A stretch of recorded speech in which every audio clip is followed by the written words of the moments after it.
What's good? What's good? What's good? Good morning. Good morning. Good morning. How is everybody doing? Welcome to the morning kickoff with Unbiased Opinion. I am your host, Tony, also known as the Couch Scout Extraordinaire, Pastor Trenches, affectionately known as Low Tone Tony. I like that one. I really do. Happy Friday to everybody on the East Coast, 7 a.m. Eastern Time.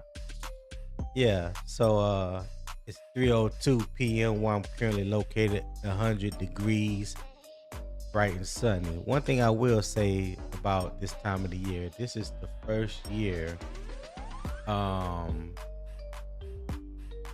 this is the first year that when you walk outside during hell season, which I call it 2 seasons, hot and hell, you don't feel like the devil is got you in a bear hug. You know what I mean? You ever walked outside and as soon as you walked outside, you just felt like the devil and his friend just grabbed you, say, just let me hold you. Let me give you a hug. You know what I'm saying? Yeah, that's how it typically feels this time of year. But right now, yeah, it's not like that. It's not like that. So the humidity is definitely hasn't kicked in yet. But we're feeling good though. We're feeling good. Before we get started, as always, go ahead and hit that like button, subscribe to the channel, turn on those post notification bells, select all. That way you'll be made aware when I go live each morning, Monday through Friday, 7 a.m. Eastern Time. If you haven't subscribed to Unbiased Opinion Sports Talk, please do so. If you're watching through Carolina Armchair GM CJ stream, just open up another tab, open up YouTube, Unbiased Opinion Sports Talk, subscribe, and also become a member, become a subscriber as well over there. I'm 10 away from my first goal of 100 subscribers. 10 away from my first goal of 100 subscribers. So I would appreciate it if you guys help me get there. I would greatly appreciate that. And share with your family and friends.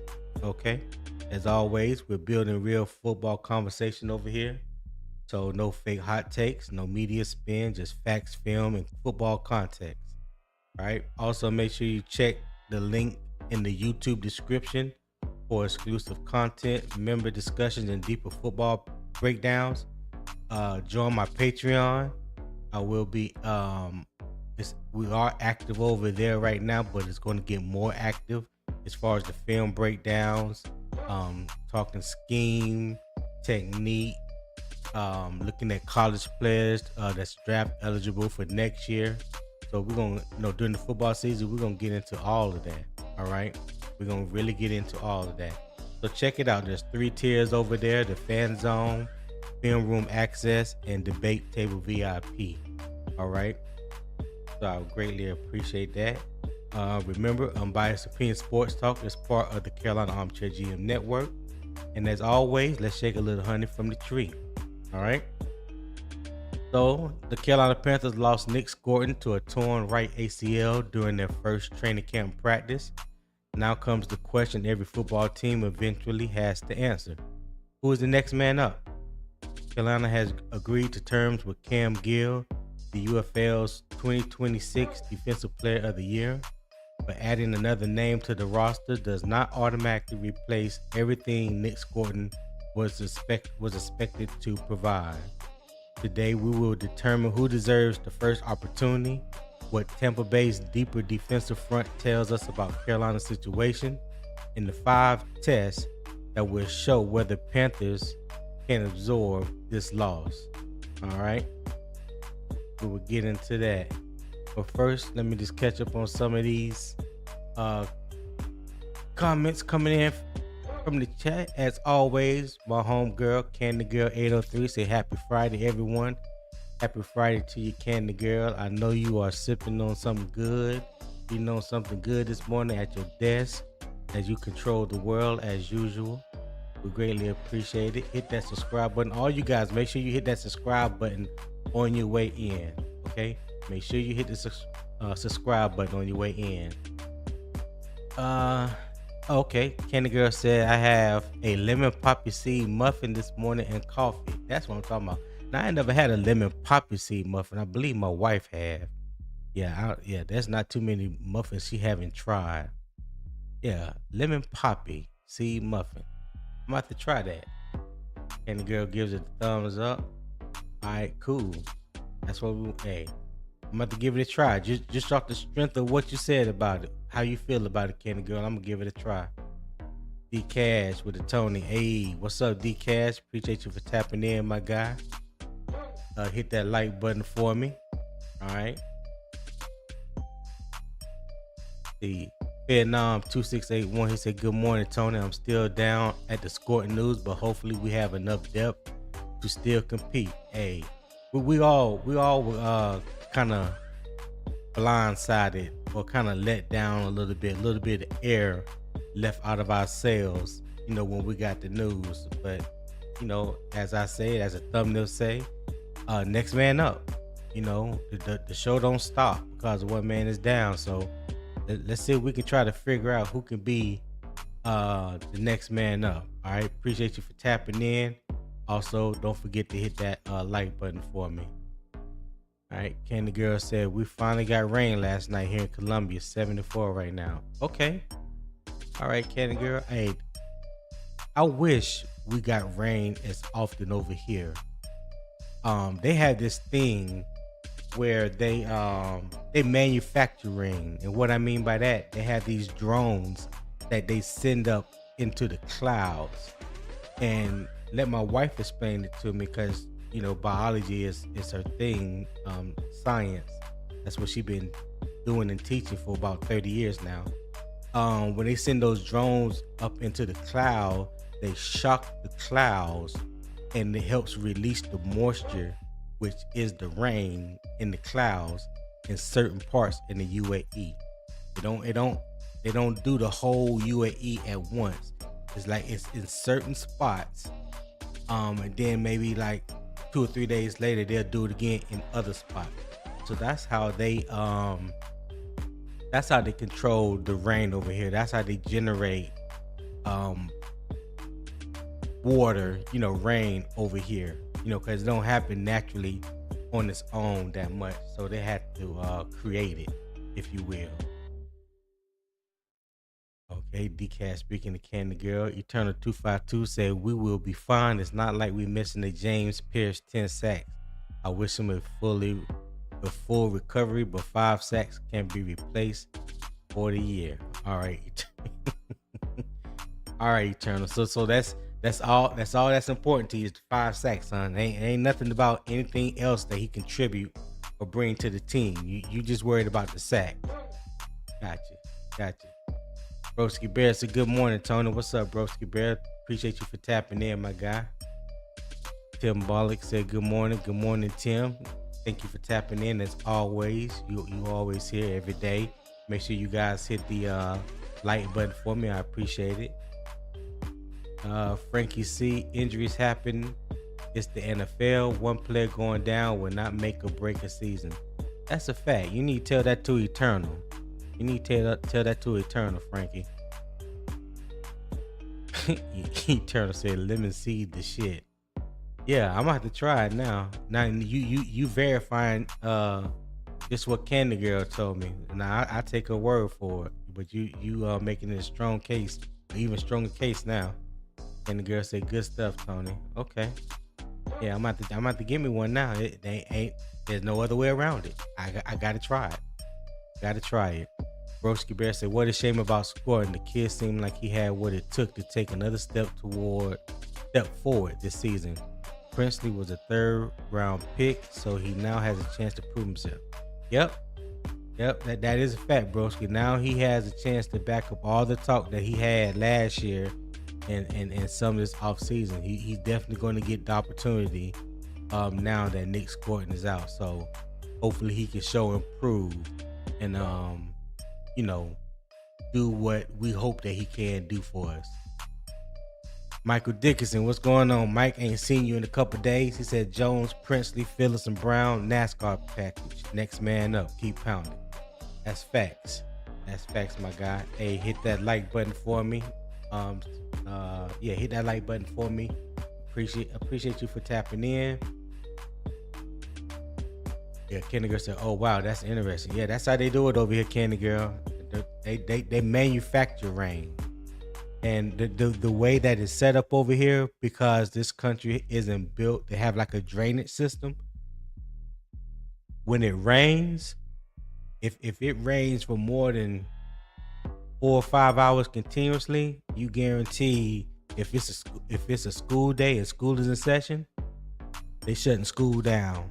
Because a lot of these neighborhoods, especially in the tribal areas, flooded with water. You see people out in their canoes trying to get out, get around, get to the store, stuff like that. It's bad. When it rains here, it's bad. It's bad. And when just when it sprinkles, nobody really gets nervous. But when it really rains, yeah, it's a big problem. Yeah, this country, I'm 53. The country is 54, so it's not that old. And when they developed it, when they built it up, whatever, they did not include a drainage system when they did that, because naturally they don't get rain like that. So I can kind of understand it a little bit, but yeah, the way things are now, especially with modern technology, the way things are, they are definitely behind the curve when it comes to that, and they're trying to figure out ways to combat the fact that the country is not built with a drainage system. They're starting to try to add that in certain areas now. I don't know how much of a help that's gonna cause, but yeah, they are definitely behind the curve when it comes to that. J Hudge 1246 says Scourton is nice against the run and setting the edge. That's fact, J Hudge. Hey, appreciate you tapping in. Hit the like button for me. I think you have a question on Patreon that I didn't get to. You may have asked the question late last night, but I will get to it. I don't want you to think I forgot about you. DCAT said, hold on. If they can manipulate rain, they can do it to floods, hurricanes, and tsunamis. Well, if you want to get technical, do they have the technology to do so? I don't know. They may have, but I don't think they want to manufacture that. I don't think a tsunami has ever happened here in the Middle East. I don't even think a hurricane has happened here in the desert. So maybe elsewhere, those things may have occurred. I don't know. But here in the Middle East, nah, ain't no tsunamis or hurricanes. I know that's probably not exactly what you're saying, but yeah. But is the technology out there to do it? I'm pretty sure it is. All right. Broski Bear said lemon Lara bars are great as well. All right, Broski. And the girl said, right, D-Cash. Jonte Rose said, good morning, Tony from Northern Nevada. Good morning, Jonte. Appreciate you for tapping in, my guy. Frankie said Morgan did a great job building up depth. Yep, I agree. Candy Girl's like, what? I know you lying. Nah, Candy Girl, I ain't lying. That's what it's like. That's what it's like. Frankie said we got flooded out here in Asheville again. Okay, damn. Was it real bad? Was like the whole city flooded, or was it certain parts? A lot of times areas that are sitting a little bit lower than others, those are the areas that get real flooded. And if they don't have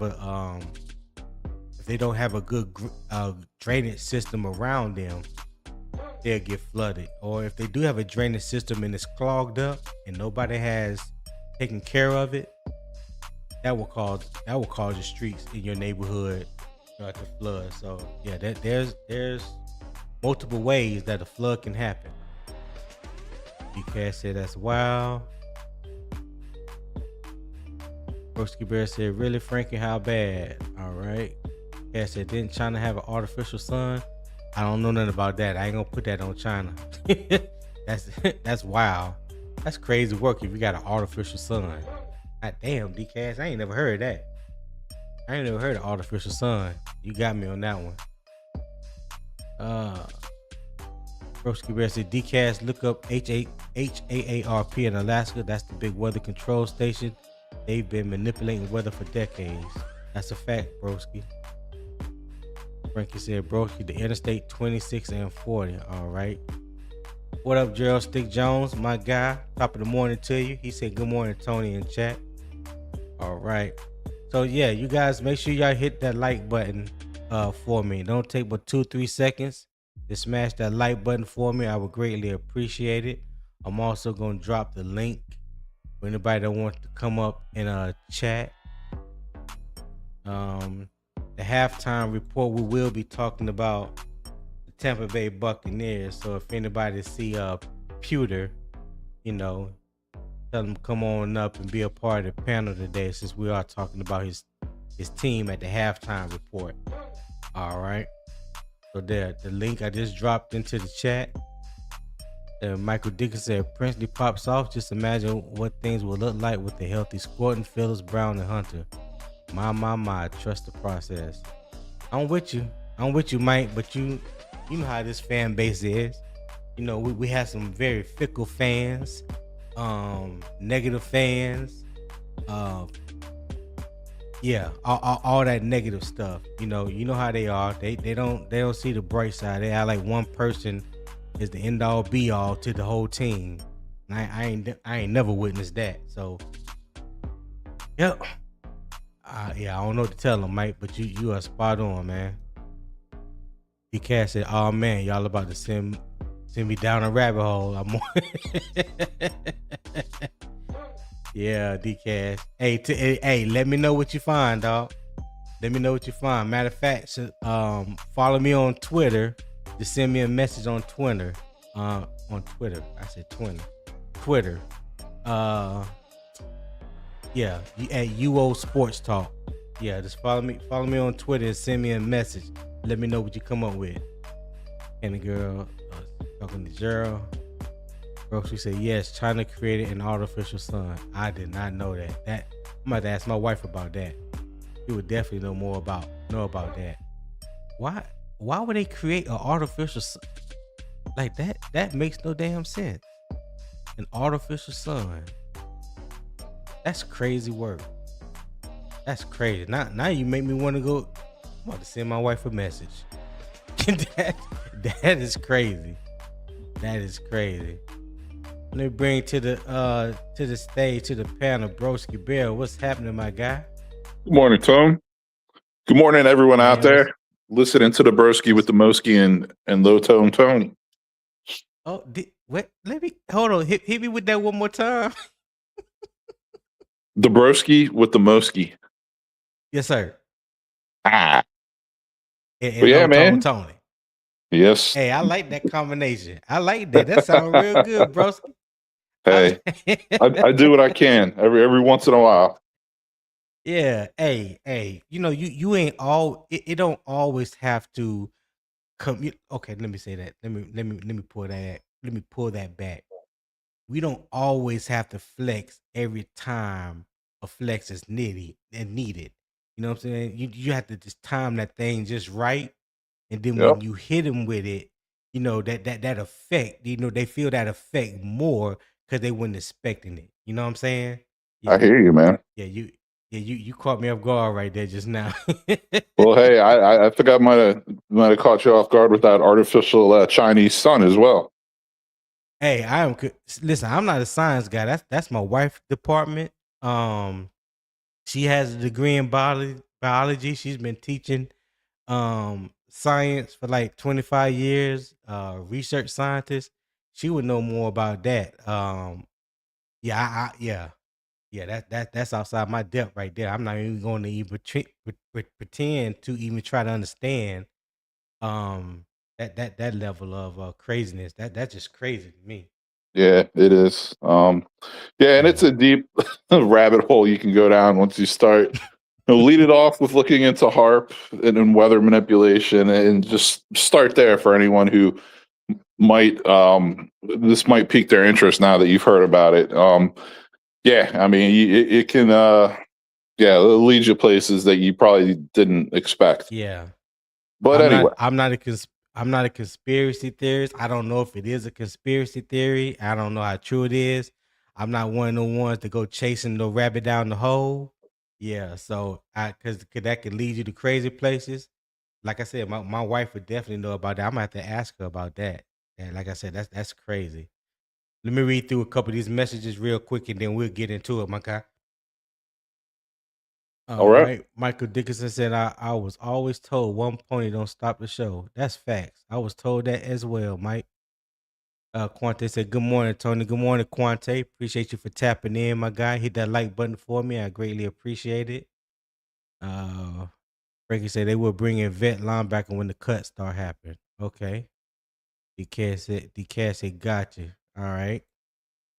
DCAS is called Weather Warfare. Start there. That's from Milo. What's going on, Mila. Milo? Yeah, appreciate you for tapping in. Hit that like button for me. I greatly appreciate it. And the girl giving Milo a shout out. All right.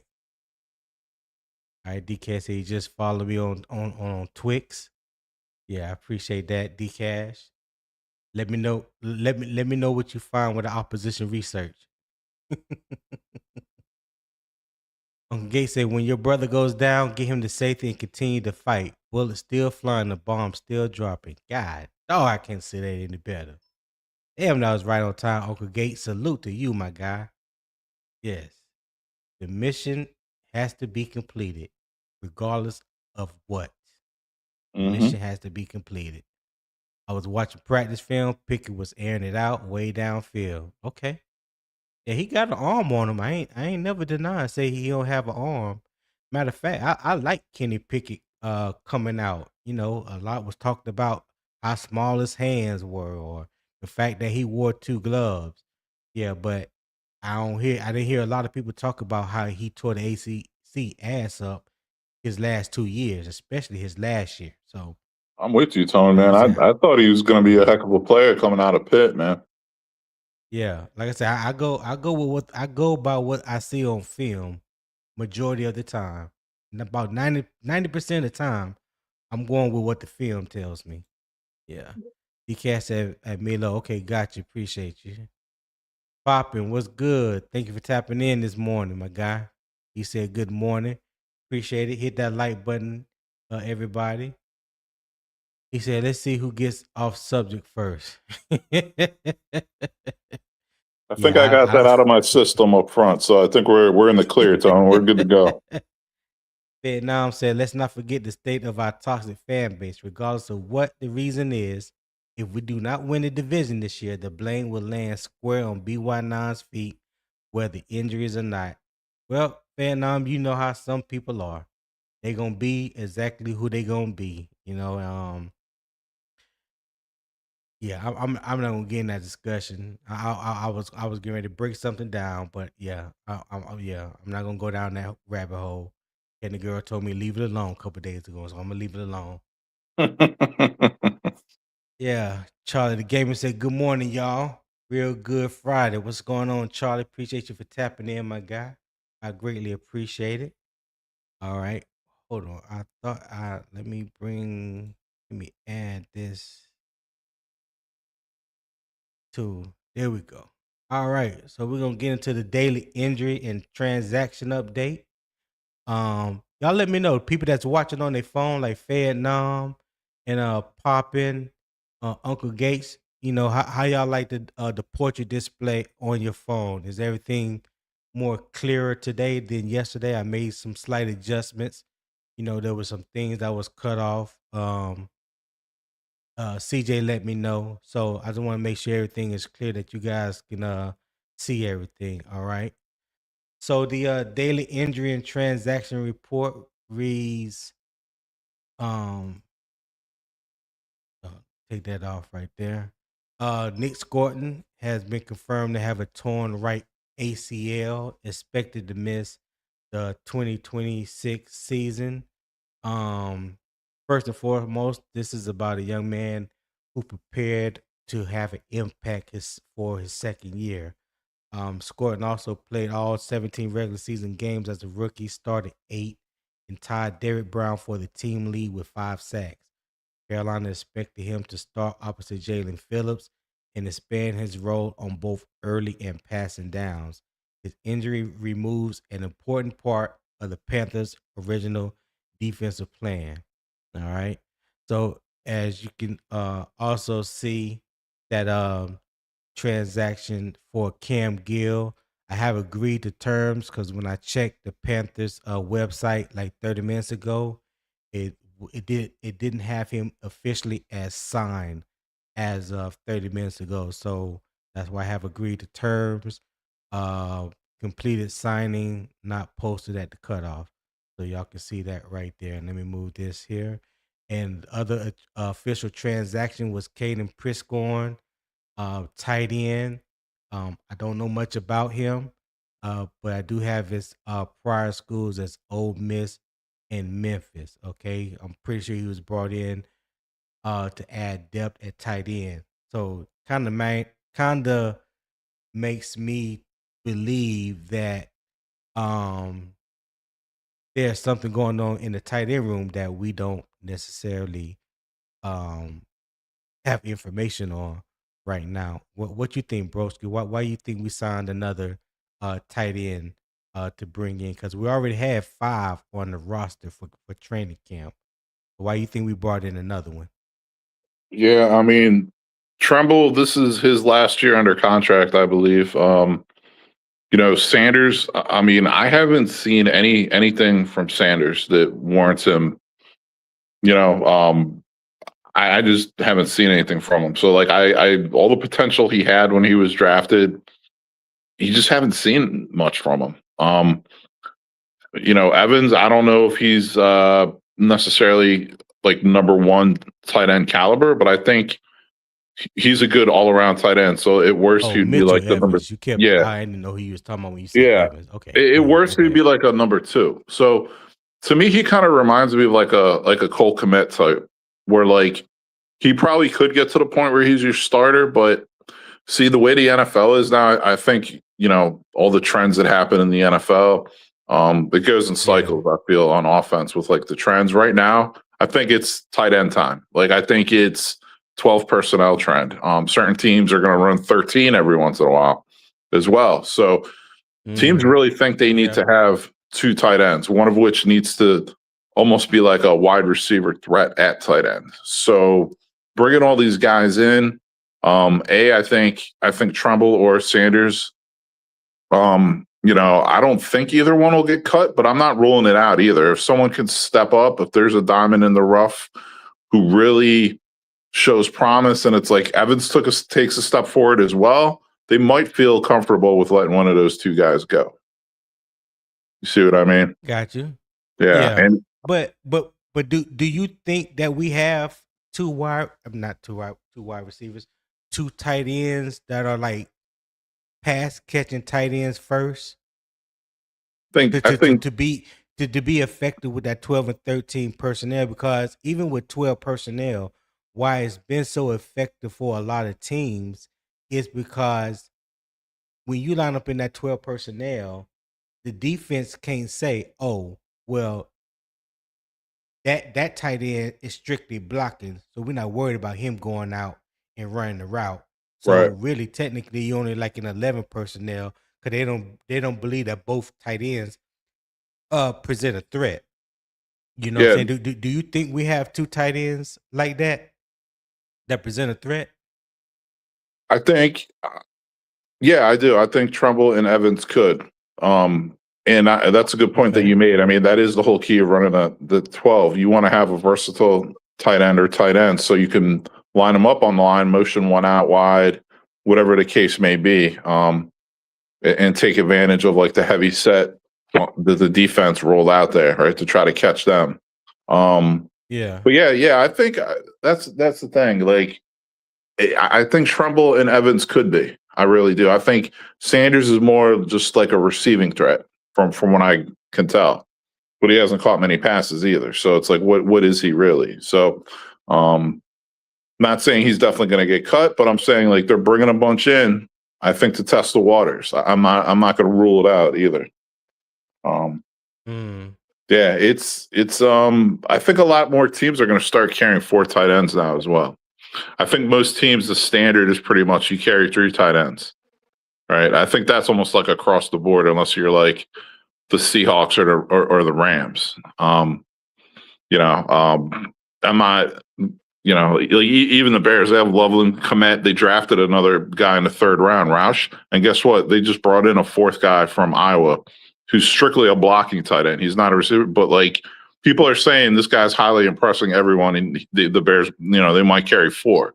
So there are teams that are going to be carrying 4 tight ends this season for sure. So, got you. Yeah. Welcome to the stage, my brother from another who didn't send me no crazy text this morning. So I appreciate that. I'm gonna let him in on a little ancient Chinese secret that I have for people like him. Tip Drill Will Robinson. What's going on, my guy? Hey, how's it going, man? Good morning, Will. It's going. Good morning. Man. I can't call it. I cannot call it. What you think about the Panthers bringing in an extra tight end? And do you believe that we needed another tight end during camp? We already have 5. So what do you believe his purpose, Caden Priscorn purpose is for his signing yesterday? I think they're trying to raise the ceiling of the tight end room. I think Broski kind of hit the point, and you hit the point, like what have the tight end room actually produced? Right. That was my big selling point of me trying to get a tight end this season. I wish that they would have did something a little more than what that guy is. I would want to look somebody. I want more with a little more ceiling than him. But neither here nor there. At least I feel they're being able to address it. Boy, you can't help yourself, can you? Who, me? Yeah, you got to slide in that that what your preference was for tight end. Well, I was loud and proud with it, man. I had a banner and everything. Dog. Who's your guy? Well, who did you want the Panthers to draft the tight end? Sadiq. I wanted Sadiq, man. What'd you think of Eli Stores out of Vanderbilt? I know he went to the Eagles in the 2nd round. I liked him too. Yeah, that's a weapon right there. Yeah. Yeah, that would have been a nice piece for the Panthers for sure. All right, 1 sec. D-Cat said, Tony, you ever check out tight end Michael Trigg? He went undrafted, but mostly because he got kicked out of Ole Miss at one point. Would have been a great pickup for us. Dallas scooped him up, though. I never watched complete film of him. I think Michael Trigg, if I'm not mistaken, didn't he start off at Baylor? D-Cash, correct me if I'm wrong on that. But yeah, I did watch him at Ole Miss, especially in that playoff game.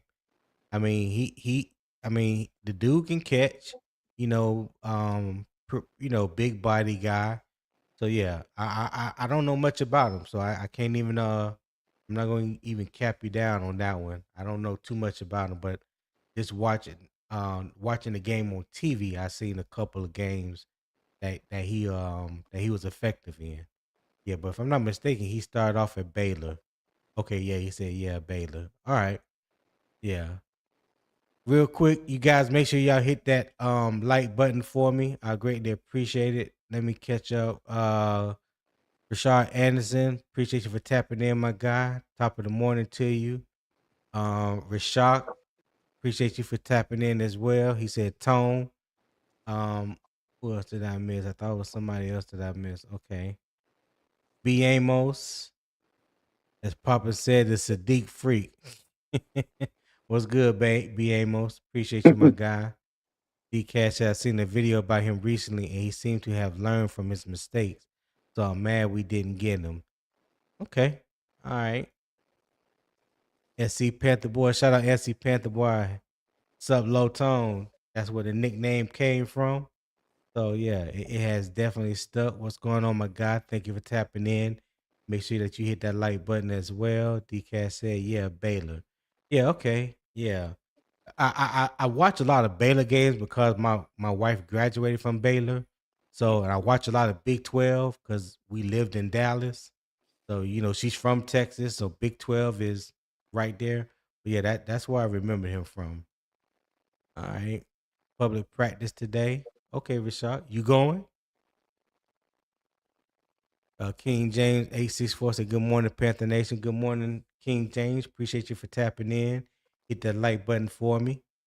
Frank said it's a big advantage having 4 preseason games. It is. It is. It's definitely an advantage. As long as we can keep everybody healthy. As long as we can keep everybody healthy and everybody get meaningful snaps, in these controlled joint practices and these scrimmage games, these preseason games, and we can come out relatively healthy, I believe that can be an advantage for us. All right. So we're going to transition to the football discussion. Now that we have established the confirmed medical and transaction facts, let's turn to the football question. How does Carolina replace the role, not merely the snaps? All right. The next man up has 2 meanings. The first is emotional. A player goes down, somebody else receives an opportunity, and the team keeps moving. The second is football reality. Next man must execute the assignment, protect the structure, and produce when the game becomes difficult. Carolina has options in Patrick Jones II, Princely Umami Travis Gibson, Nick Hampton, Thomas Incoom, and once the agreement becomes official, Cam Gill. So the question is whether those options can become answers. Did Carolina build enough pass rush depth to survive the loss of Nic Scourton, or does this injury expose the defense's margin of error? All right. So let me throw up my first banner of the day, and this is the first half. Who receives the opportunity? All right, and then let me change this real quick. Who receives the first opportunity? Will it be Patrick Jones II, the veteran with experience, or an Eternal 252 favorite word, Princely Umami Yellen? Let me remove this so you can see it. The developmental upside. That's, if y'all didn't know, that's Eternal 252 favorite word, developmental. Yeah. Yeah. So who receives the opportunity? All right. So the facts first. Scourton was projected to start opposite Jalen Phillips. He started 8 games and tied for the team lead with 5 sacks as a rookie. Patrick Jones II played only 4 games in 2025 before a back injury ended his season. Princely Umami appeared in 16 games as a rookie and produced 24 tackles and 1.5 sacks. Cam Gill led the UFL with 11 sacks in 10 games. No current candidate has proved that he can't independently replace Scourton's complete role. All right. So the context: an edge defender's value cannot be measured by only sacks. Gordon was expected to maintain outside leverage against the run, force runners back toward Derek Brown and the linebackers, rush from multiple alignments, pursue from the backside, defend play action and misdirection, handle every down snaps, help manage Jalen Phillips' workload, and preserve flexibility within Ejiro Vero's pressure packages. Now, nobody heard me say just sacks. I just want to just throw that out there because, people tend to believe that rush outside linebacker only job is to get sacks. And that could be the furthest thing from the truth. Carolina can divide these responsibilities among several players. Jones could provide a veteran stability. Umami Yellen could receive a larger developmental role. Gill could compete for a pass rush and special teams work. Gibson, Hampton, and Incoom could earn specialized assignments. The challenge is preserving flexibility. If each defender has only one obvious job, opposing offenses can identify Carolina's intention from the personnel entering the game. Let me read that part again, because I don't think everybody heard me. If each defender has only one obvious job, i.e., sack, the quarterback. Opposing offenses can identify Carolina's intention from the personnel entering the game. So, gentlemen, the first debate question I will give off to you, and Will, you can go first. After adding Cam Gill, should Carolina trust its expanded outside linebacker rotation, or does Scourton's injury still require a more established addition? What say you, sir? Um, I don't. I think that Pat Jones. I mean, of course, I would take if they're going to get I hate this dude. more talent. I'll take it. Don't get me wrong. I'm not saying not to do that. Yeah. But what I am saying is Pat Jones 2024 season is the reason why we brought him in. Now, of course, he's coming off of an injury, a back injury. But I mean, he had 24 pressures last season. I mean, on that 2024 season, 7 sacks and 39 tackles. His PFF grade rated him a 63 that year, 64, close to 64. You can round up 64. Mhm. He was a budding outside linebacker. And another thing that I would say about Pat Jones is that you can always tell how what kind of player he was on the field based off how the fan base feels when he's gone. Because the Vikings was upset that Pat Jones was taken, that we was able to get him. So with that being said, I don't know. The upside of Scourton is tremendous. Just that we're gonna have to wait a year. Pat Jones filling that gap and doing what he was brought here to do last season, that he ended up sustaining an injury. I think we have some of the tools we need inside the clubhouse. So Yeah, I believe so as well. I'm with you as well. What you okay. got, broski? Yeah, I think it's one of those deals. As much as the fans immediately want the Panthers to look outside the organization and bring in a name that they're all comfortable with. I mean, that's not how the business side / like player management side of the NFL works, man. You draft these players for a reason. They're an investment. You sign players for a reason. You know, it's a multi-year deals. You know, you kind of have to see them through to a point, right? You get to a point where you cut your losses, but you still have to know what you have for the most part before you do that. So what I'm saying is between Princely and Pat Jones, the Panthers are hoping that Pat Jones returns to form from a couple years ago, and they're hoping that Princely can take a step or two forward. I think the goal for Princely is going to be more maybe situational pass rusher. That's kind of like what I see. And, you know, Pat Jones might be like the play 2 downs and then you bring Princely in on passing downs.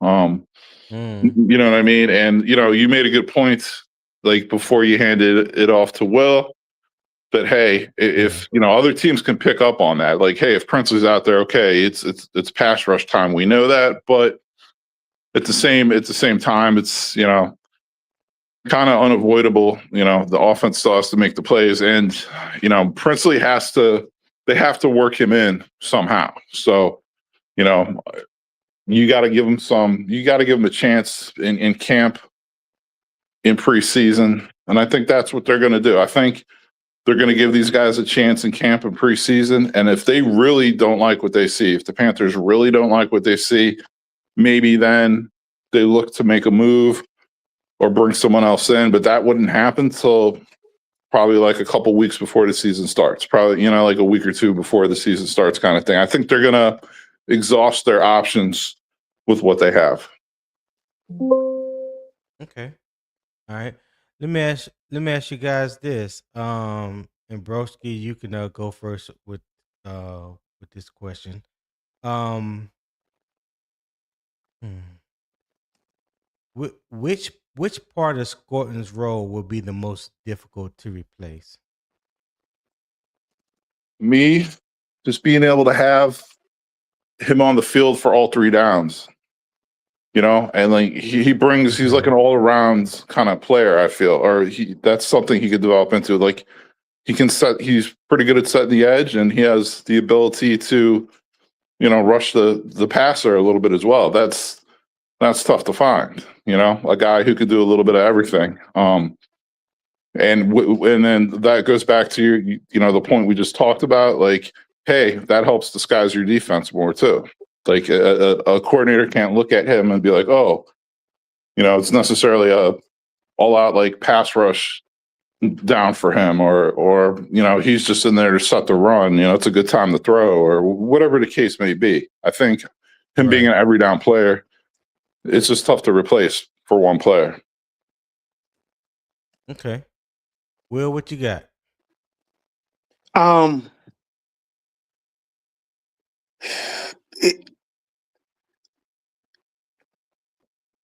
Priestley gonna have to step up, right? You remember at the end of last season when he was in the locker room and he made that little slick comment as if it was the scheme? And then he also kind of alluded to he wasn't getting some of the opportunities.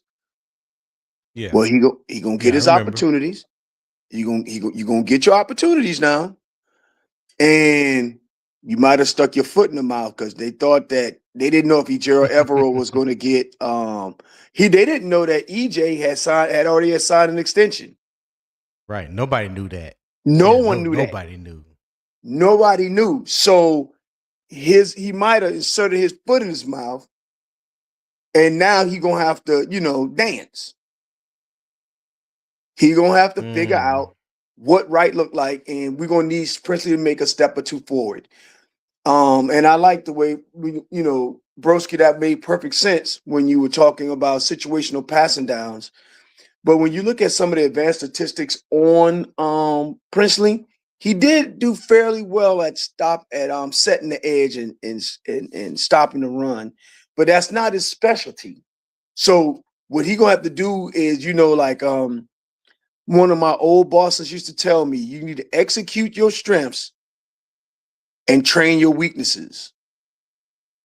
So he better this dang on training camp. He better be just all offseason. He should have been working on drills to help him set the edge and getting stronger, as well as this dang on training camp. He better display that he can set the edge. Yeah. I think Nic Scourton's role, the most difficult part of his role that people will have to replace is him being able to set the edge and be effective in the run game. I think he did that better than he did getting after the quarterback or sacking the quarterback. Yeah. Because let's remember the year prior to that, when it was DJ Warnham, the one thing that we always I know that I always talked about with DJ Warnham, he didn't set the edge that well, in my opinion. Right. The teams ran right at him and he didn't make them pay for it. One of Nic Scourton's strength coming out of college before he went to Texas A&M when he was at Purdue, even though he did lead the Big Ten his last year in sacks with 10, but I think he was even more effective as a run stopper and setting the edge.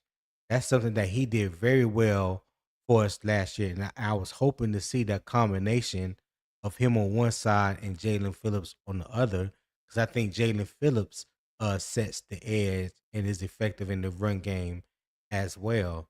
So for me, I think the most difficult role that he has that needs to be replaced is somebody has to come in and set that edge, be that edge setter, like Scourton was. That's what I want to see. Because you got to be able to stop the run. You have to stop the run in order to earn the right to rush the passer. So stopping the run comes first. Makes sense. it kind of ties into what we spoke about the other day about the defensive tackles. Like, let's not even get ahead of ourselves and talk about pass rushing defensive tackles, or you know what I mean? Like, step one is you Yeah, need to stop the run. So focus exactly. on that first, and you can build your pass rush game. You can build, you can add some moves, that type of thing. But yeah, if you can't set the edge, if you can't stop the run, as a base, like, that's a problem.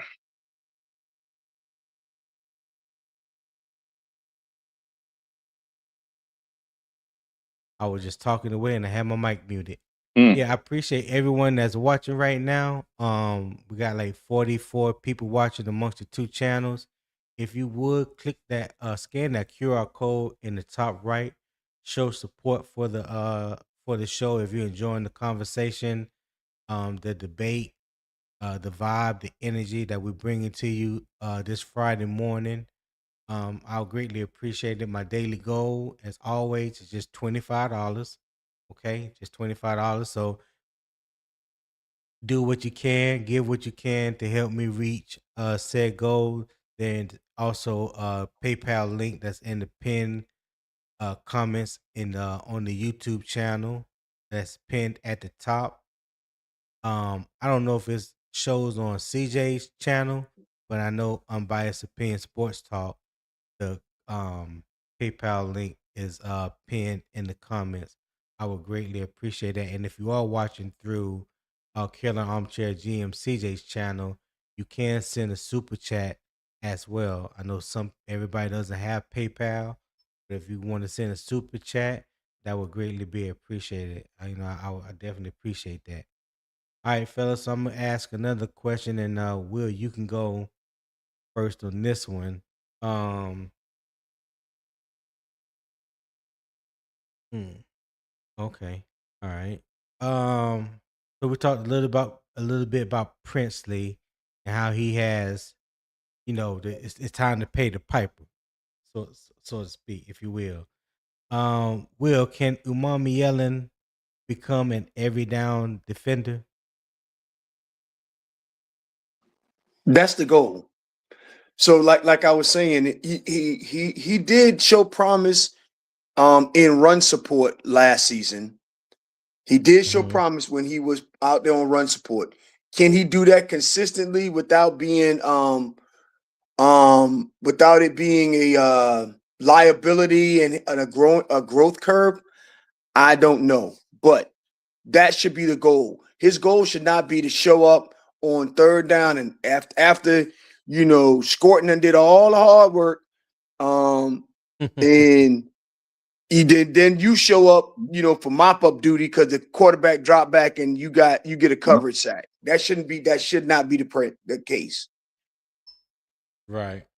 So I'm saying yes, he has to do that. He has Okay, to be. bro. So His what you? goal is to be a three Oh, down player. Yeah, I okay. think absolutely, and I think I hope he hit the weight room this offseason. Squats, leg presses, deadlifts. He's lighting the ass, Hey, right? Like he is. So that's what you got to well, do, man. it's crazy to say that because he came out, if I remember off the top of my head, his official combine numbers, he was about 260 pounds, wasn't he? Yeah, he Like 255. Yeah. Okay, so I'm glad you mentioned this because I was confused when I looked up his weight yesterday. It said like 243. Now So you have to go to NFL.com and look up his official combine yeah, weight. Because I even know I know when he was but at Ole Miss before he got to LSU, he was around like 255. yeah, And I think he played at that weight when he got to LSU. But yeah, I yeah, can't look it up right now. But yeah, look it up. Look up what his combine measurements were this past summer at the combine. And I think his weight was around like 255, 260. Because I know he always looked lean, but the weight that I've always seen was like between 250 and 260. So Not It says Yeah, physical combine measurements 244. yeah, and he's listed Oh. right around that. So he always did look like very Okay. lean to me. He didn't, you know what I mean? Like he looked like a pass rush specialist kind of guy just by his body type. So Okay. All right. I yeah, thought he was bigger than that. yeah, that's what I'm saying, man. Hopefully he was you know what I mean, Yeah. eating some red meat and Yeah. cabbage and doing a lot of squats this off season. Yes, sir. Cause 244 is not going to get Yeah. it. You know that sounds like Brian Burns when he came in from Florida State. He was around like 240, 245. You know what I'm saying? And he didn't really become effective both in the run and the pass until he got up, I think, like 257, 258. Like his third year with the Panthers, And something Nic like that. Scourton combine result was 257. Yeah, Yeah, and that's because he dropped weight. he dropped weight. He dropped a lot of weight. Yeah, Mm-hmm. just to get the because at his, let's see, he was 257 at the combine, and then I think at his pro day he was around like 260, 265, and he said he was comfortable playing at that weight because at A&M that last year he was like 280, and at Purdue he played around like 290. Mm. Yeah, yeah, he was even a bigger boy at Purdue. Yeah. Okay. Yeah, broski. Did I pose that question to you? Can Umami Yellen become an every down defender? Yeah, no, yeah, you did, and I just said Okay. squats, leg Right. presses, and deadlifts. You know what I mean? Like, hopefully, he was doing a lot of them this off season. Yeah. Patrick Jones a big boy. He about 260, 265. Yep. Yeah, I think Patrick Jones is between 260, 265. Right. I know Jalen Fields about that same, about 260, something like that. Yep. Yeah. Okay. All right. One more question, and Will, you can get this one as well. Because I seen some comments about Cam Gill, and of course, he's been here before, and he led the UFL last year. He was the defensive player of the year in the UFL.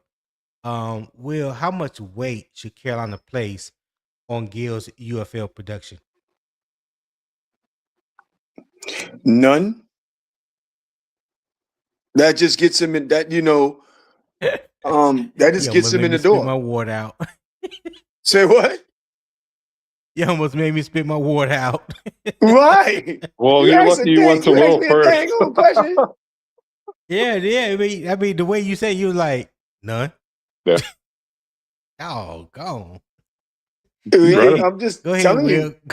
No, he's right about that. He's right about that. I was just going to say 0. I mean, you could be the UFL Defensive Player of the Year. That might not even be good enough to be practice squad for an NFL team. So, right. Mm-hmm. I mean, what he was able to do is to display that he may have some tools that might be credible. For example, that analogy I use is, people always say your IQ gets you hired, your EQ gets you promoted.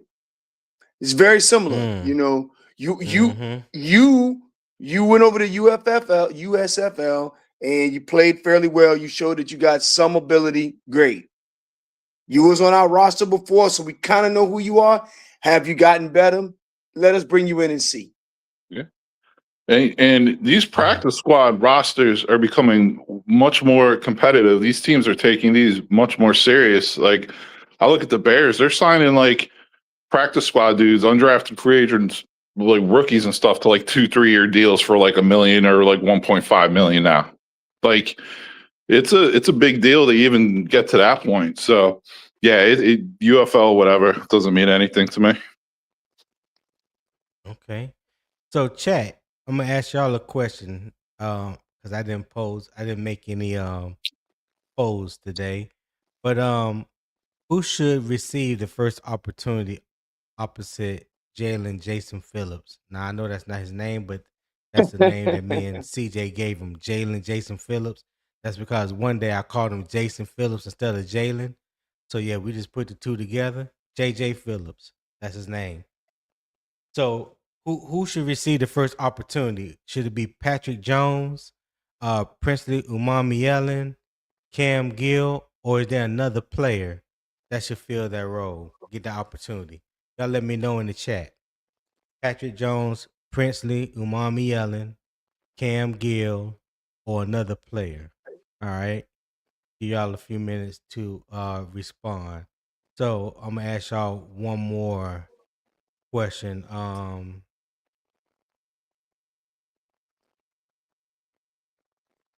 Go ahead. You can go this time, Broski. Who deserves the first expanded opportunity? In fact, I might just ask the same question I asked the chat Yeah. just now. Man, I don't think Evero's hesitant or afraid to play young players if they look like they're ready to go. As far as who should, I mean, Right. I think you spent a third round pick on Princely, but Jones is more of a proven veteran. Who really should? I mean, I don't know, man. It's hard to say. To me, it's going to come down to a lot of things. We're just not going to have the insight on, like, who's been putting in the work in the offseason, who's paying attention during team meetings, who's really working hard at it. Like, we don't really know those answers. We don't really see that. You know what I'm saying? So I think it's just going to come down to Evero's comfort level. But I do think it's an open competition. Like, I do. I don't think he's going to be like, okay, week one starter is Pat Jones. Lock it in right now. Like, it's not going to be like that either. Okay. Will, what you got? So,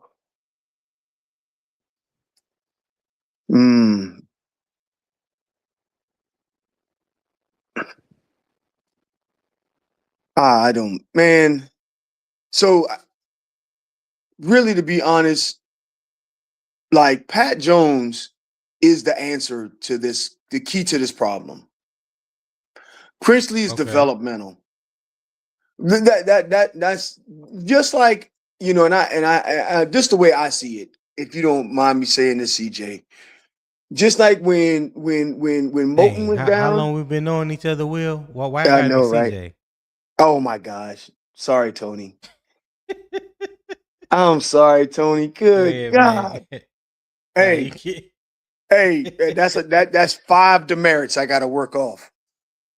Yeah. Yeah. I'm sorry. I'm sorry, Tony. Hey, so just like when Moulton went down, we said, well, look like we starting that rookie, and he gonna be at the right side of this offensive line. He's starting that right tackle. It's the same thing with Pat Jones here. Princely going down. I mean, with Scourton going down, Pat Jones is starting opposite Jalen Phillips. Okay. That's it. All right. Yes, he said drop you from the panel, Tone. I know, right? And I would deserve it. Man. And I would deserve it. Nah, you know I wouldn't do that to you, brother. I would not do that to you. But from the looks of it in the chat, yeah, Pat Jones. B Amos said Pat Jones. Frankie said Princely. Robert Foxworth said Princely. He's got to put up or shut up, especially after running his mouth. That's big fact. Shout out to you, Robert. Thank you for tapping in. I appreciate it. Hit that like button. Roger Anderson said Pat is supposed to start. Princely is supposed to work to take it. I like that. Oh yeah, we already know what SC said. All right, cool. That is cool. So let me take us back here real quick. All right. So Carolina must prove that its pass rush investment created enough depth to withstand a major loss. One of its primary division rivals spent the offseason building a defensive front around that exact idea: pressure in waves. Today's opponent spotlight takes us to Tampa Bay. All right. So if y'all haven't figured out by now, every day I'm going to spotlight one of the Panthers 2026 opponents, and I started with the NFC South first. Yesterday was Atlanta, today was Tampa Bay. Tomorrow will be the Aints. All right. So we're talking about the Buccaneers today. And we faced them twice. Week 7, Sunday, at Bank of America Stadium. That's October 25th. And week 12, which is the Monday, is a Monday night game. If I'm not mistaken, that's a Monday night game, right? It was a Sunday night game. No, it was a Saturday. Week, No, it was a Saturday night game. Saturday night game. well, week 12 is a Monday night game. Cause we played them. Oh no, I at thought you were talking about Raymond last James year. Stadium. I'm sorry. No. Forgive me. No, this coming year. This coming Yeah. year? Yeah, I think it Yeah. is. I could look it up while you're talking. I'll look it up. Okay. All right. So Tampa Bay's offensive direction, Baker Mayfield returns as Tampa Bay's starting quarterback, but the Buccaneers are installing another offense under new coordinator Zach Robinson. Tampa Bay must replace Mike Evans after his departure to San Francisco. The Buccaneers still have Chris Godwin, Emeka Ibuka, Jalen McMillan, Bucky Irvin, and Kay Otten, along with an offensive line they expect to be healthier. All right. The talent remains dangerous. The question is how quickly Robinson can establish continuity while replacing Evans' vertical and red zone impact. All right. So Todd Bowles wants to stop the run and pressure the quarterback. Tampa Bay strengthened its front by adding veteran Al-Quadin Muhammad, first-round edge Ruben Bain Jr., Ashawn Robinson, and Raheem Nunez-Roches. Those additions join Vita Vea, Yaya Diaby, David Walker, Anthony Nelson, and Chris Braswell. The goal is clear: attack in waves instead of depending on one primary rusher. That creates the direction comparison. That creates the direct comparison for Carolina. Tampa Bay built depth to protect its front from over dependence. Carolina must now prove that its own depth can withstand adversity. So let me bring this back up right here. And this is what Carolina must prepare for. All right. So as you see on the screen, let me remove this widget since nobody scanned the QR code and showed love to the channel. Let me remove it. So when Carolina has the ball, right? Let's chat right here too. Make sure everybody can see it. All right. So when Carolina has the ball, can the tackles handle Tampa Bay's deeper rotation? All right. Can Bryce Young identify Bowles' pressure packages before the snap? Can the interior line prevent Vita Vea from controlling the middle? That's 1, 2, and 3, and 4 is can the offense stay out of obvious passing situations? So let's stick with when Carolina has the ball. So Will, do you think that the tackles can handle Tampa Bay's deeper edge rotation? Well, Ruben Bain Jr. hasn't put on shoulder pads yet, so he's a rookie. Yaya Diaby was an absolute good edge rusher last season. I believe that we can hold our own against them. But how do you defeat the pass rush? By establishing the run. So the answer to that question is yes, and it's going to depend on our guard play and making sure that we're able to get out of not being obvious passing situations like you're saying with your bullet number 4 by running the ball effectively and controlling the line of scrimmage. And that comes from the guard and center play. If we could do that, the tackles will have a much easier time on obvious passing downs. Okay. Hey, shout out SC Panther Boy. I did receive that PayPal gift. I greatly appreciate it, my guy. Thank you for always supporting the channel. I greatly appreciate it. Appreciate the love, my boy. Appreciate that. Hey, like Uncle say, don't let him be the only one. All right? Don't let him be the only one. Kind of like that. Yeah, appreciate that, SC. What you got, broski? Yeah, I mean, Tampa's a funny team anymore. They're almost like the Cowboys in a sense. Their roster looks really good on paper before the start of each season, and then they just fade out. Like they seem to play much better the first 6-7 games of the year than they do the second half of the season. That being said, I mean, they added a lot to their defensive roster this year. I mean, they're three big boys on the line. That's no joke. If they're healthy, Cansey, Vita Vea, and Ashawn Robinson, that's nasty. That's mean.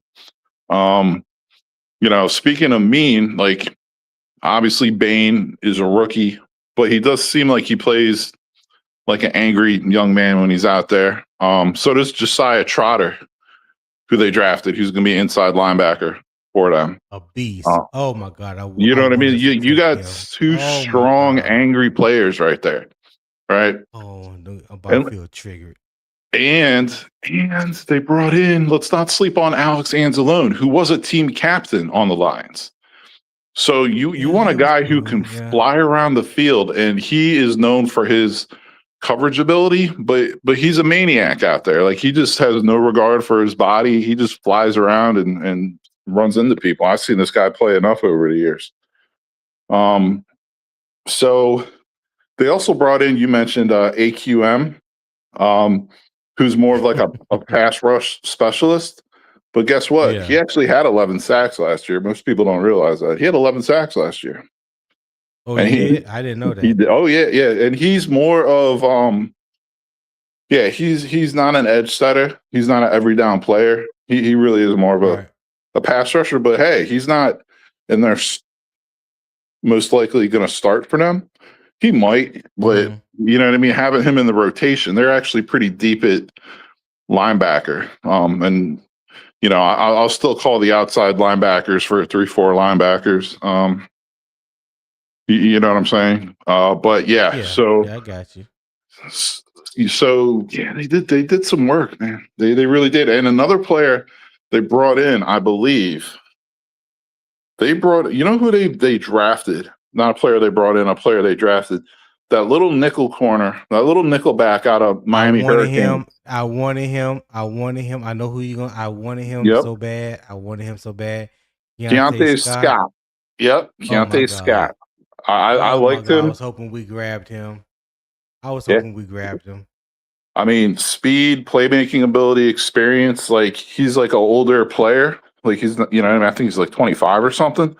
But I don't care about that. It's not like he's a running back or something that's taking all these carries. Like to me, that just means he's ready to go. He should hit the ground running type of thing. Keontae Scott gives me vibes of Keontae Taylor for New Orleans. That's how disruptive he can be. That's how disruptive he is. If you watched him last year in Miami, like he is playing that star position. I mean, he can support the run. He has you in pass coverage. He has the speed, the trigger. He ain't afraid to pull the pin. Like that dude, he can do it all. He's got the instincts too, man. He's very instinctive, you know. Oh my God. Yeah. Oh so that's what I'm saying. Yeah. On him paper, and Jeremiah Trotter. Yeah, and Bain, and you got Alex Anzalone now. Like, you got Ashawn now. It's like they really revamped their defense on paper. They really did. That's what I say. I know Tampa lost, I ain't gonna say a lot, but I know they lost some key players, but they did a hell of a job in the draft on the defensive side quietly. A lot of people isn't really giving them props, but those are two guys that I wish we would have grabbed in Jeremiah Trotter and Keontae Scott. I really do. I really wish we would have gotten one of those, both of them.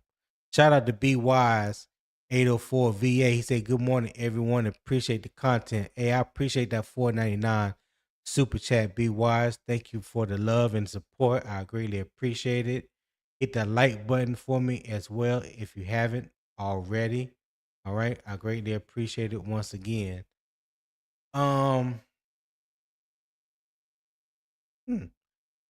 You can go first on this one, broski. Because I know you like to talk about this young man, one of your favorite players. Can Bryce Young identify Bowles pressure packages before the snap? I'm so curious as to what you have to say. Well, I mean, I think that's the general consensus amongst people who are very big supporters of Bryce Young. They want to say that he's very good between the ears, and he can identify all these defenses and make the right audibles and all that. A 3-4 defense is created to kind of cause confusion. I feel like it's created to kind of be able to move people around and cause confusion before the It snap is. type of thing. You know what I mean? So can he? I mean, he better be able to. That's all I'm saying. Like he needs to be able to going into year 4. Like I don't think Bowles really cooks up the most. It's not like it's B flow or something where he's just doing crazy stuff you might never have seen before. So I think Bryce should, but you still got to make the play. You know what I mean? Like, should he be able to? Yes, but at the same time, Bowles was fighting for his job this year. Everyone knows he's on the hot seat. A lot of people thought he was going to get fired this past offseason. Like, you know what I mean? Like, they thought he was going to be done after the last season. So Bowles is going to be desperation mode fighting for his job. They obviously, we just discussed, they loaded up on defense with the draft, especially, and honestly, free agents. They signed some good ones. They got your old buddy Rose Boom down there as a backup as well. So you think he can identify the pressure package? I think he'll be able to. Yes, yeah. Direct answer, yes. I think he'll be able to identify it. Yes. Okay. Before you go, Will, one shout out to Robert Foxworth 4874 for the $5 super chat. Hey, he said, I think we'll have one of the best defenses in the league this year. Hey, I'm feeling that way too, Robert. Even though we receive negative hurtful news yesterday regarding Nic Scourton. Like we said, next man up. You gotta. The job is not finished. The mission is not completed. So those guys are hungry. They're gonna dedicate this season to their brother. Hope they use that as fuel to even go harder this year. So yeah, we saw the big step from 24 to 25. So now in 26, get a little bit better. You know what I'm saying? I'm not saying that we have to make another drastic jump, but just get just a little bit better. I think we can do that.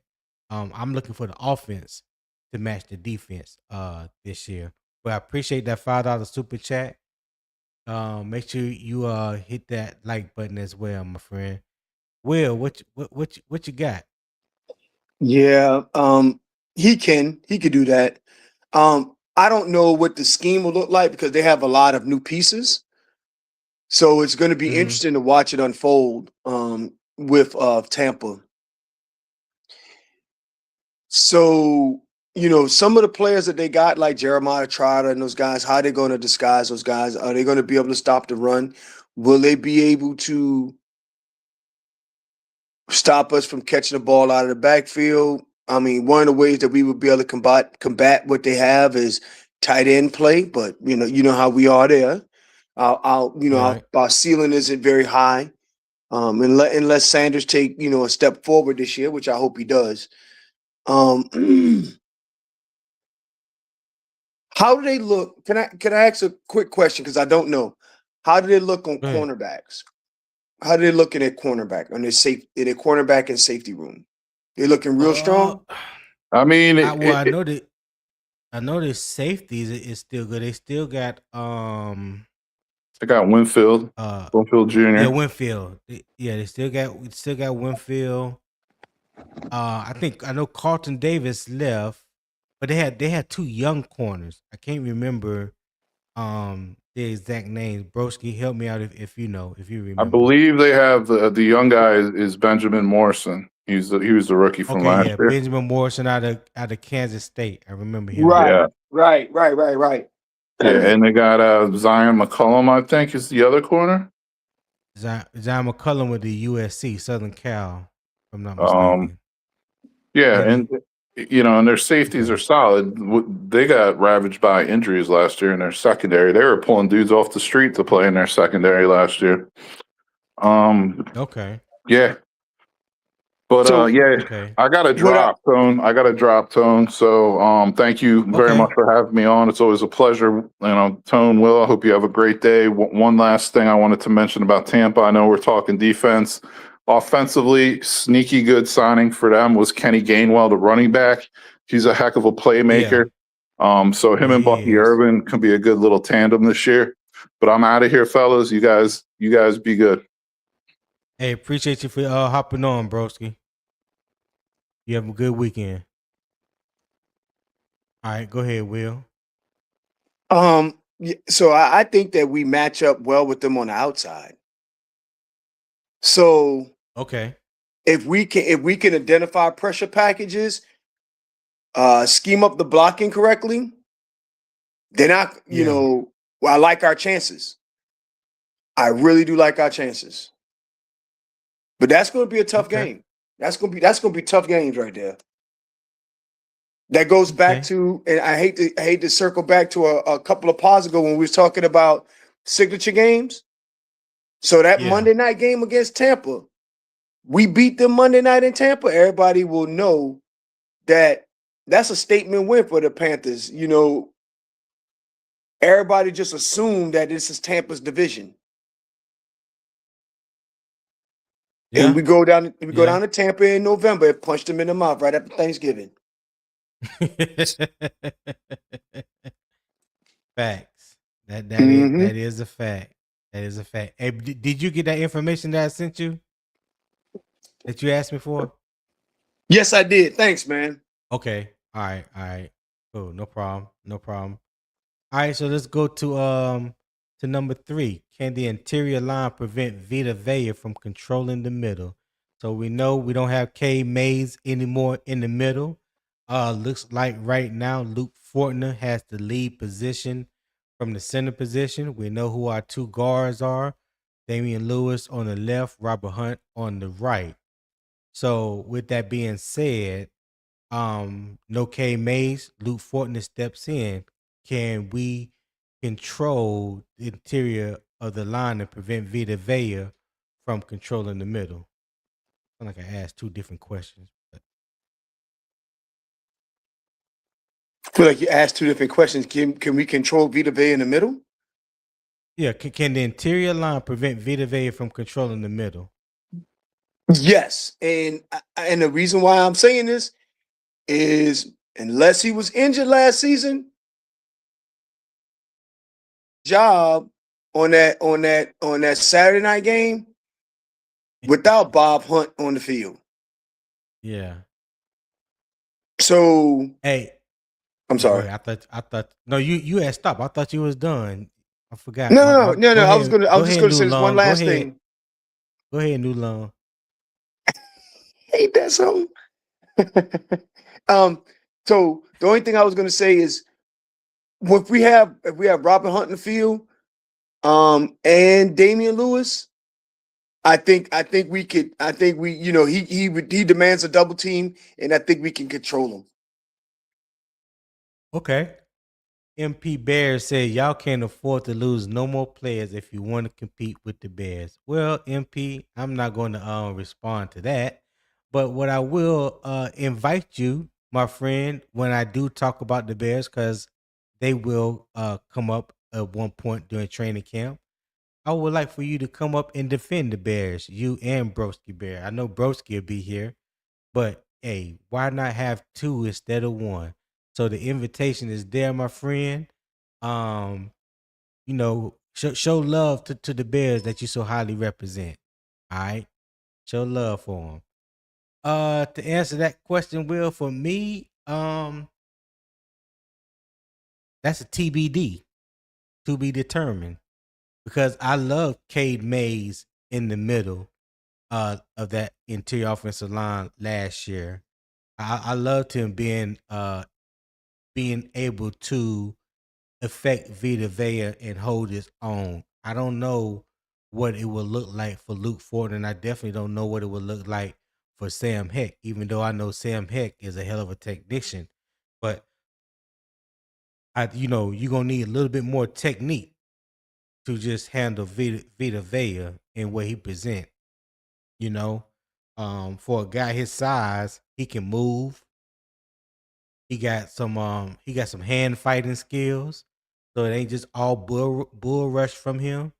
So he got a little bit of tools in his toolbox. So yeah, it's gonna be much much CTV as whether Luke Fortner or Sam Heck, whoever is the starter come game one, can handle Vita Vea in the middle, to me. All right. So number 4 says, can the offense stay out of obvious passing situations? Go ahead, Will. Can offense stay out of obvious passing situations against Tampa? Well, that's going to tie right back into what you were talking about, Vita Vea and controlling the line of scrimmage, right? We're Mm-hmm. gonna have to establish the run against them. We're gonna have to.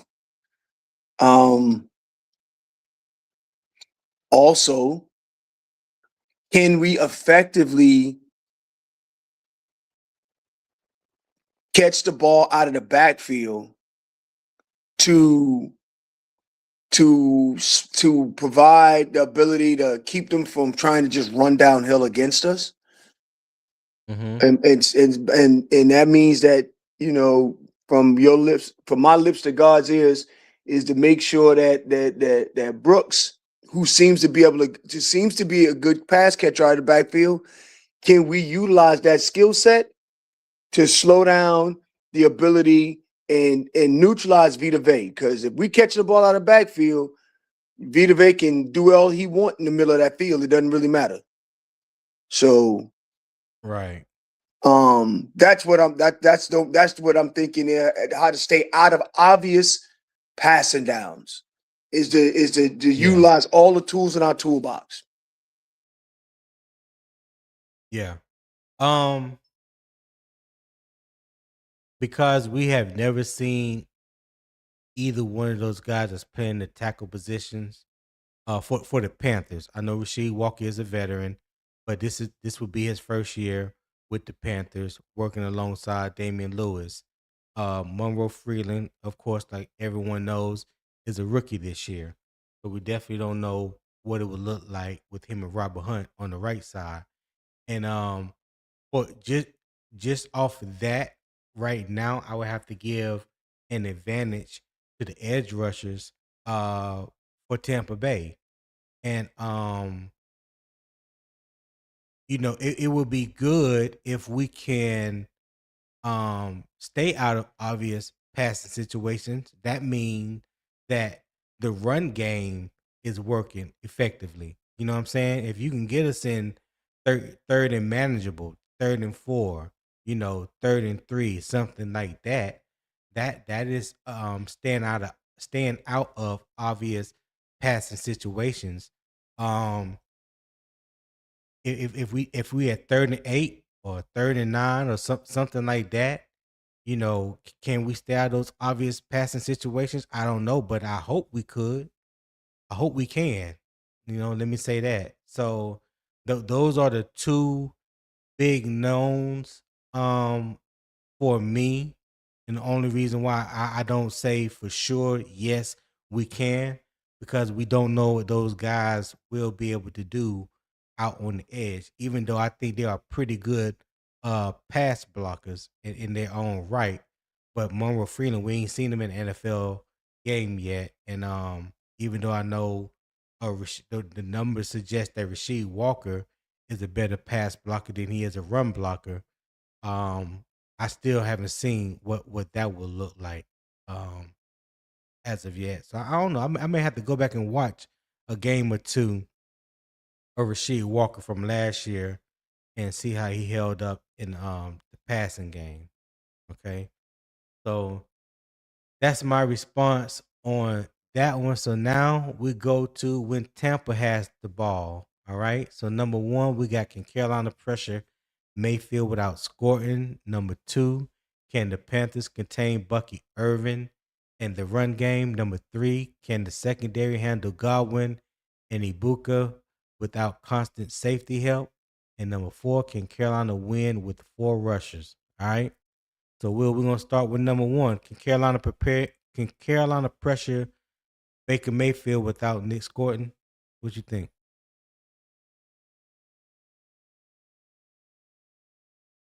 You're on mute, Will. Yeah, I'm on mute. Sorry, sir.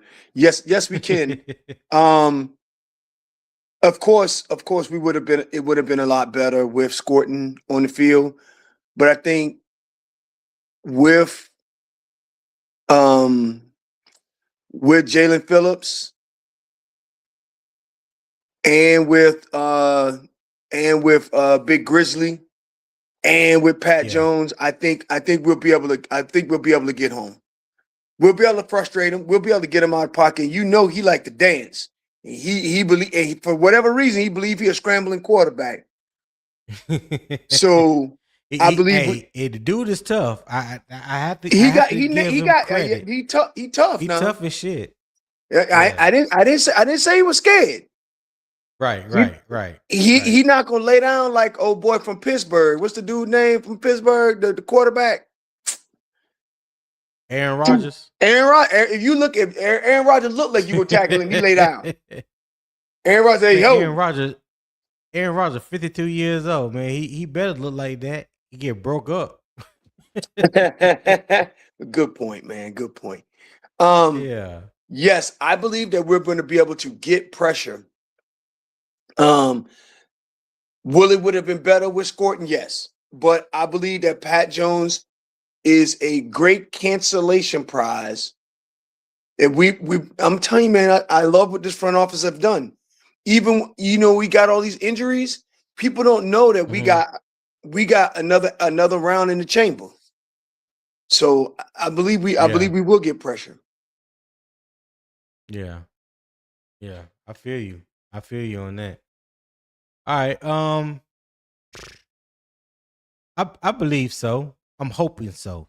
Because Nic Scourton was supposed to have been a significant part of that. And I know Pat Jones can provide pass rush ability, opposite side of JJ Phillips. But we haven't seen Pat Jones in a while. And we definitely have to make sure that he's 100% recovered from the back injury. That's one of the worst injuries that you can have in any sport is a back injury. Because once that back start acting up, it's like hard to get the back right.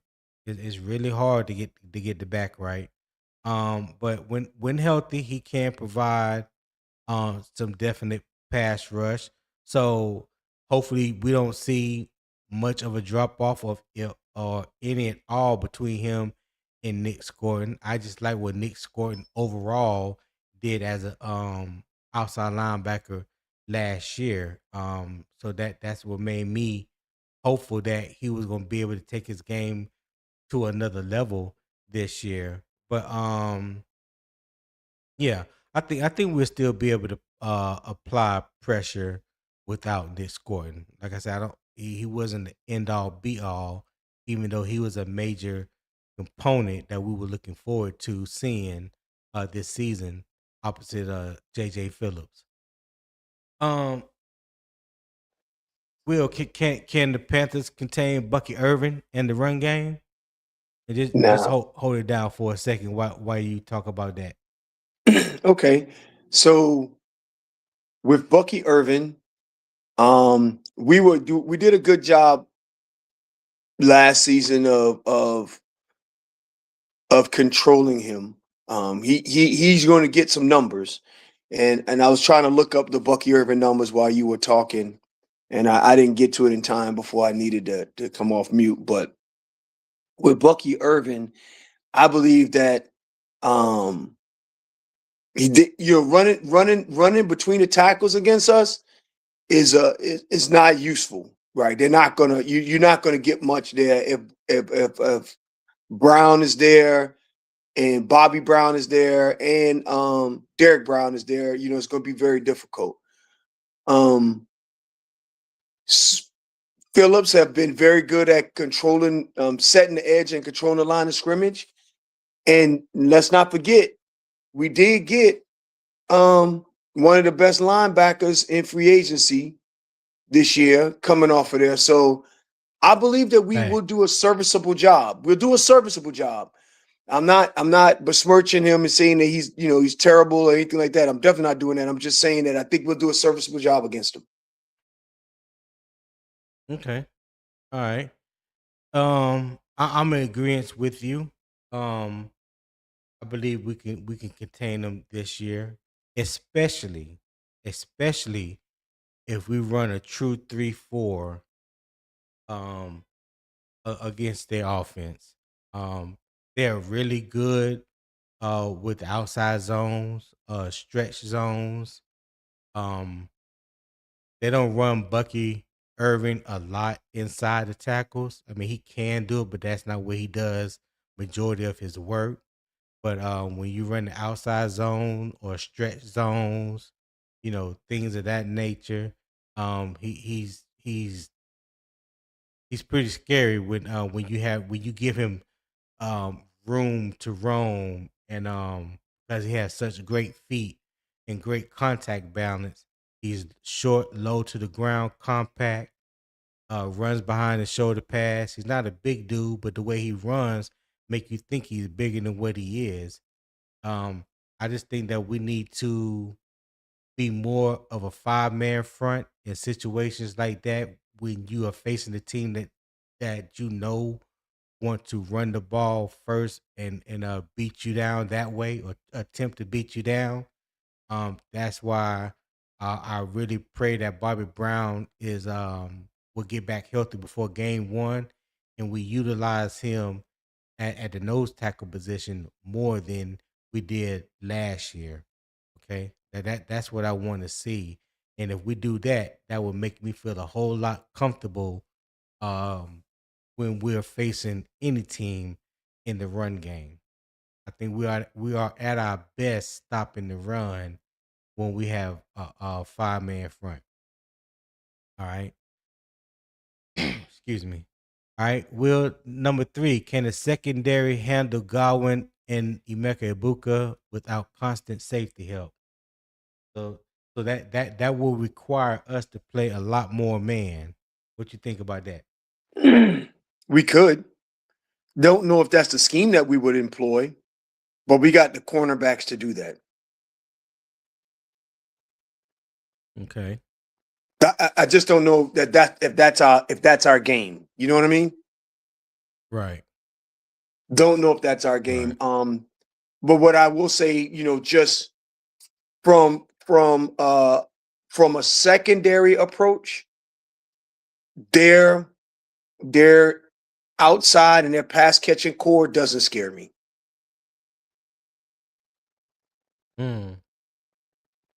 Okay. So you don't think they're they will be as effective without Mike Evans?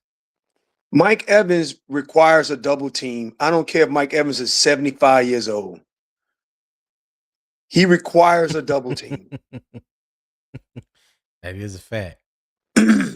With him not on the field, Emeka Ibuka, you're going to have to eat a whole bunch of people, a whole bunch of teams up and string together a whole bunch of 130-yard passing games because nobody double teamed you for you to command double teams. That's just how it is. I mean, I believe, especially if we have the freedom to let JC travel a little bit on certain situations, certain scenarios, Yeah, I think that we will do well. I mean, they don't, you know. I mean, they didn't eat us alive with a Hall of Fame wide receiver last year. So with a downgrade in talent and us maintaining the same level of talent, I think we'll do well. Yeah, that's my point. Okay. All right. I think I agree with you. I think we can handle Godwin and Ibuka without constant safety and help. Like you said, I don't think that's in the scheme. I don't think that's what Ivero would do. He doesn't run a whole lot of man. Now he may run some split coverages where you playing cover two on one side or playing man on the other.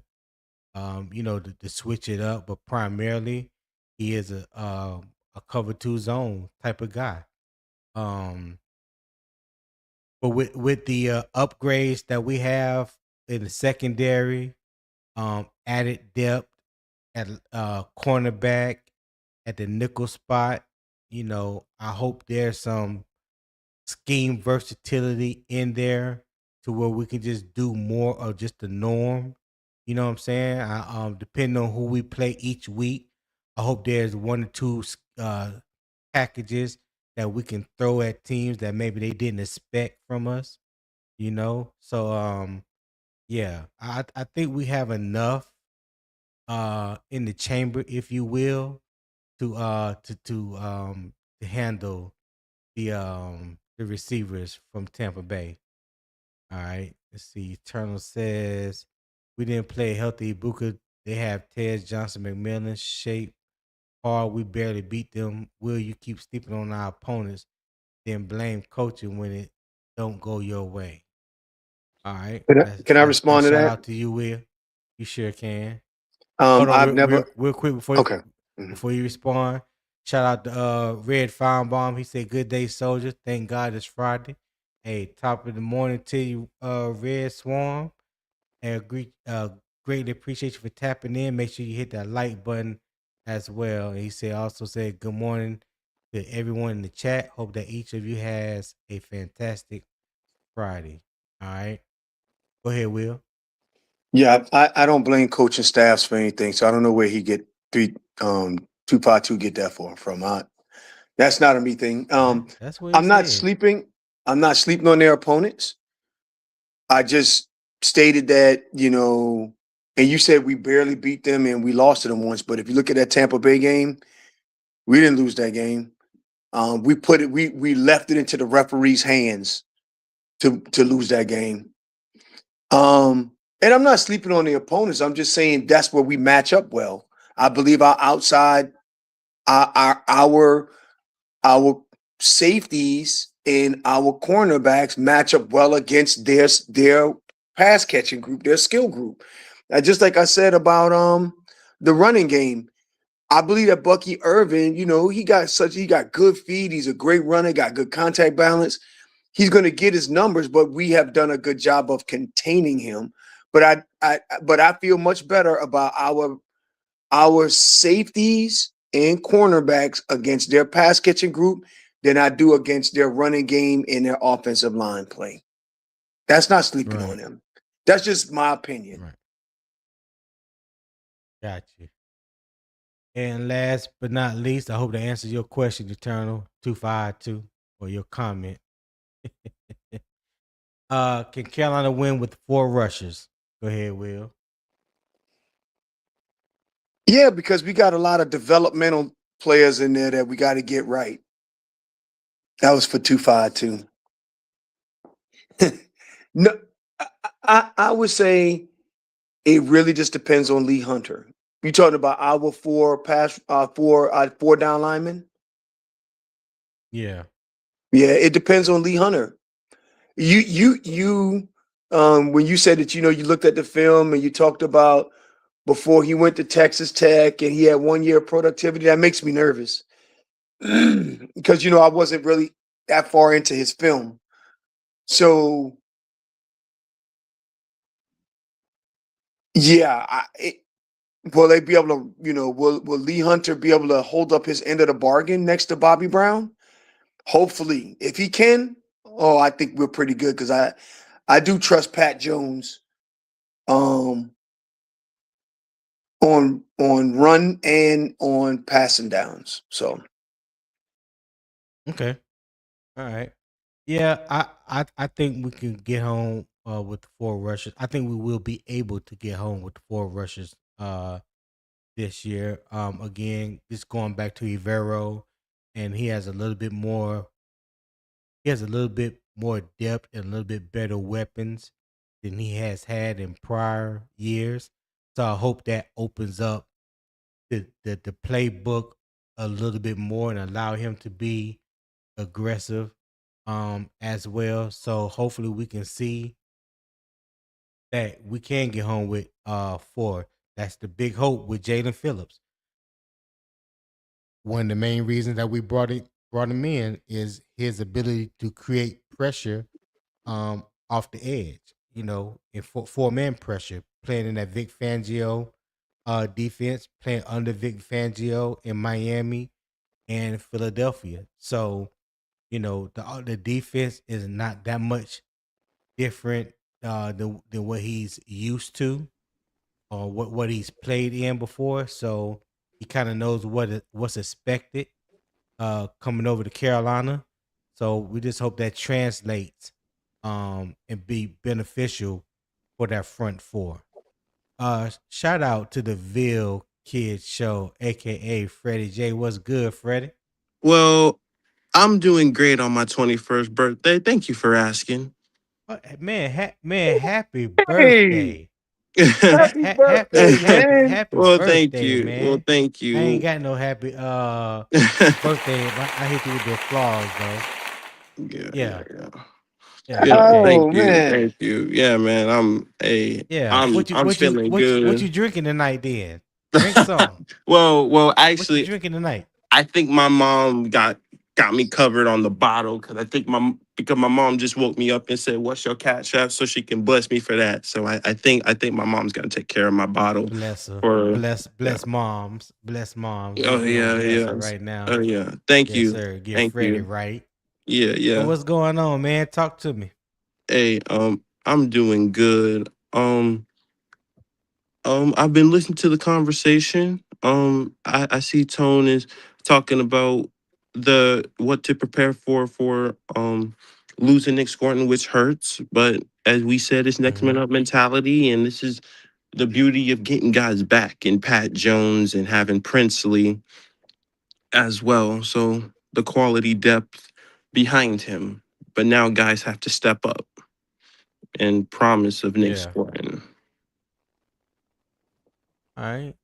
Well, Shouting you out in the comments. Charlie I Gamer said, "Happy birthday, young Freddie." appreciate Eternal 252 said, "Freddie, why you so damn loud?" it. 252, Frankie said, boy. That "Happy dude, that birthday." that dude a trip, man. Yeah, he is. SC said, "Sup at Village Kid." And J Live also say happy birthday, Freddie. Hey, J Live, I want to Appreciate extend J the Live. invitation to you, my friend, because Monday, your team is up next. So the invitation is there, brother. If you want to tap in Monday morning, come up on the panel and show love and support to your New Orleans Aints.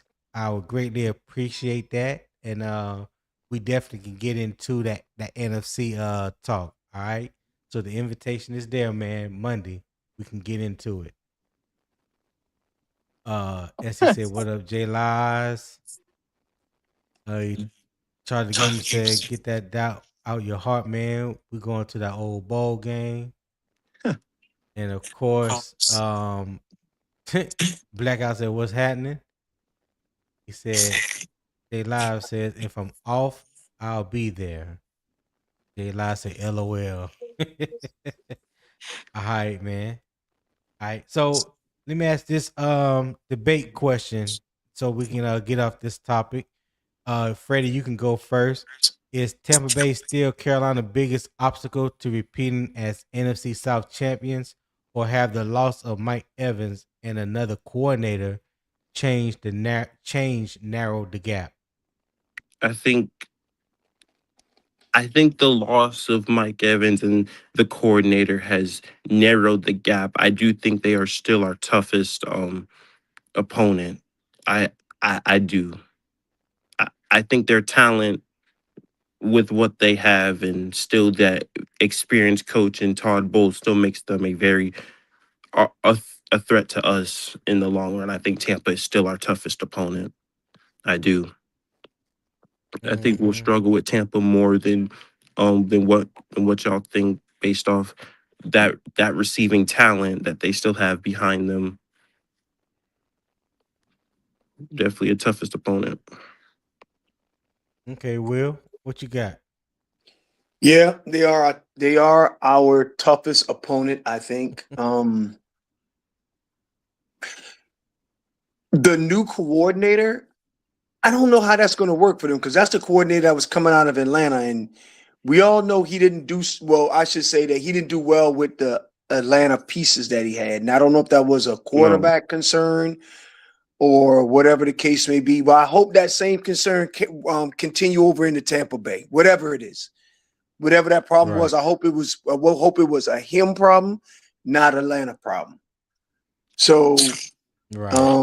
I hope it was both of their problems actually, but th- I think that it's- Todd Bowles had to gut his entire. Didn't Todd Bowles gut his entire coaching staff, offensive staff, and defensive he staff? did. Yes, he did. Yeah, yeah. He. I don't know if he completely got it, but I know he made a lot of changes, to both sides of the ball, if I'm not mistaken. Yeah. So I don't know what. I don't know what. I don't even know what they're going to look like. Like, what kind of schemes are they going to run? So this is going to be interesting. I think I'll spend a little time looking at the all 22 of the Bucks this season just to kind of get a view of what kind of formations they line up in and stuff like that, because it's all going to be all new. So, but I do think that they're our toughest opponent, and I think that we'll be able to um at least split with them this season again. Okay, all right. That's what I was thinking. That's what I was hoping. I had some other questions, but I'm gonna get off that real quick, and we're gonna transition back to Carolina.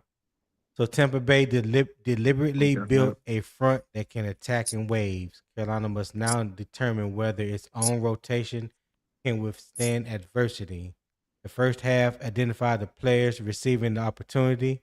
The second half establishes the evidence that will determine whether Carolina answer is good enough. All right. So what I have for the second half is the 5 tests of Carolina Edge plan. All right. The 5 tests of Carolina's Edge plan. All right. And number one is early down edge integrity. All right. The replacement group must maintain outside leverage, force runners back toward Brown and the linebackers, pursue from the backside, and stay disciplined against misdirection. Okay. So the question is, and Will, you can go first. Can Carolina stop outside runs without changing its complete defensive structure? I'm Yeah, sorry. Oh, go I ahead. think so. We've been able. Well, I don't know. Well, I think we have the ingredients. I really I get what 252 is saying about being optimistic and all those things. But when you think about it, in this scenario, you said stopping outside running leverage. You got Morig that's kind of playing in the box as like a third safety. I mean, he's a safety slash linebacker slash coming off the edge, all kinds of things. So that's able to support, we hired Devin Lloyd, who is able to play sideline to sideline. Yes. Um, our cornerbacks have been showing to step up and be willing tacklers. I think that we can. You know what I mean? I mean, we have the tools. Will it show up on Sundays? Hopefully, but I think we have the tools. So that's my point. Okay. Freddie, what you got? Um, I would say that the number one thing to monitor in this would be I would say I Nope, mean there's nope, nope. Nope. No. The question was, can Carolina stop outside runs without changing its complete defensive structure? I think they can. I think based off I mean I definitely think they can. I think we have different skill sets to allow us to set that edge properly and to be able to stop the run because that's our main Achilles heel. It's always been our Achilles heel, which is stopping the run. So I think I think we definitely will have the ability to do that. I think the edge setting is key though. Okay. Yeah. So, so 5 things I put down for what to monitor is number one, the edge setting technique. Number two is run fits with Devin Lloyd and Trevin Wallace. 3 is backside pursuit. 4 is tackling in space. And number 5 is whether Carolina must involve a safety to control the run. All right. So those are my 5 things that that you must monitor or you should monitor in training camp and preseason when it comes to those things. All right. So test number 2 is the 4-man pressure. All right. Extra Right. pressure can create free rushers, but also remove defenders from coverage. If Carolina cannot win with 4, the secondary must survive longer in isolated matchups. All right. So the 5 things that I have to monitor is Phillips alignment and what matchup usage. Ooh, I hear something in the background, like in my ear. That I think that's you, Freddie. Is it? The Will is muted. Mm, is it? It might be. Hold on. I mean, it might be the fan I got in my room. Give me 1 second. Let me turn this thing down. Okay. Number 2 is Brown's interior disruption. Number 3 is Umami Yellen's counter moves. Number 4 is Jones' ability to finish pressure. And number 5 is Cam Gill's effectiveness against NFL tackles. All right. So the question is, and Freddie, you can go first on this one. Can Mm-hmm. Carolina affect quarterbacks without Evero constantly sending additional rushers?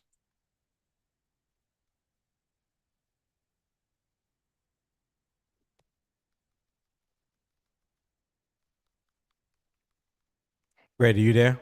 What'd you say? Oh, I'm sorry. S- Can you restate the question again? My fault. I was texting my mom. My fault. Go ahead. Can you Can restate the question? Carolina affect quarterbacks without Evero constantly sending additional rushers?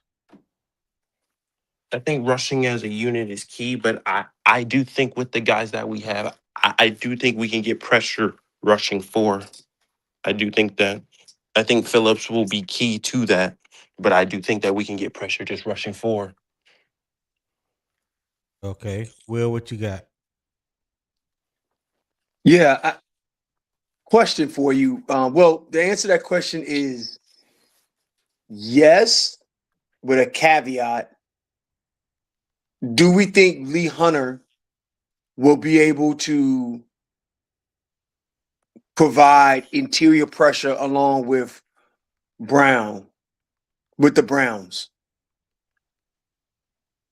Uh See, because you already know how I feel about Lee Hunter. I think you slid that one in.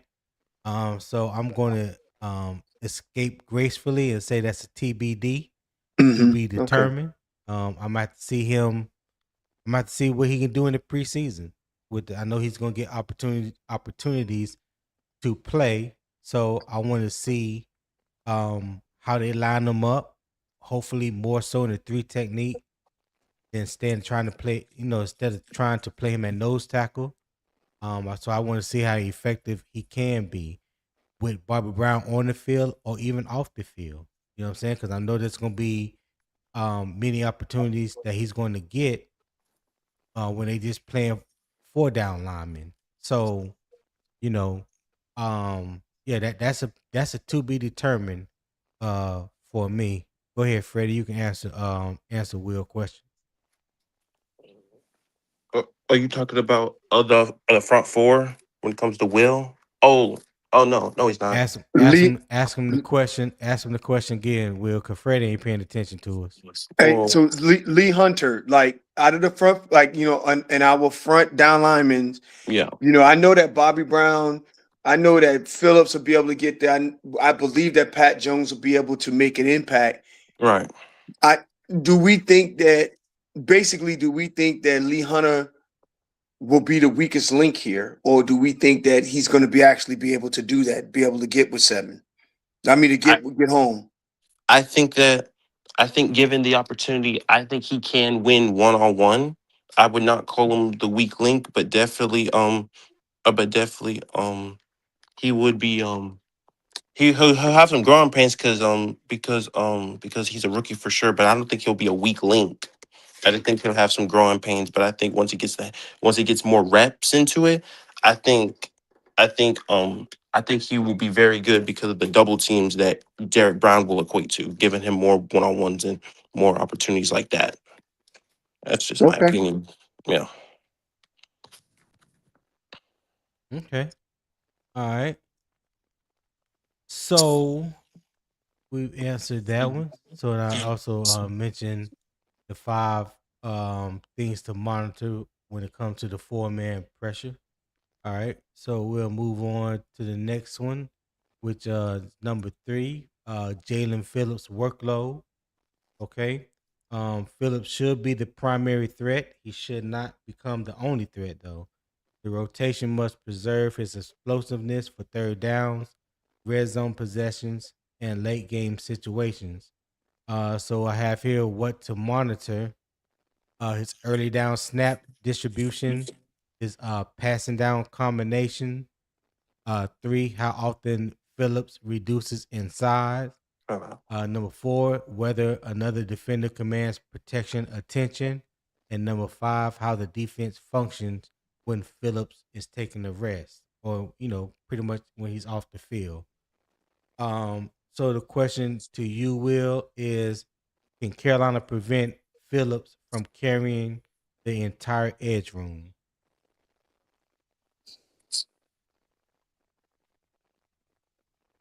Will? That's a TBD. That is a TBD there because if Scourton was here, I would have said yes. That we do not need him to carry the entire edge room because we would have had Scourton, Pat Jones, and Princely to be able to give him support in that space. But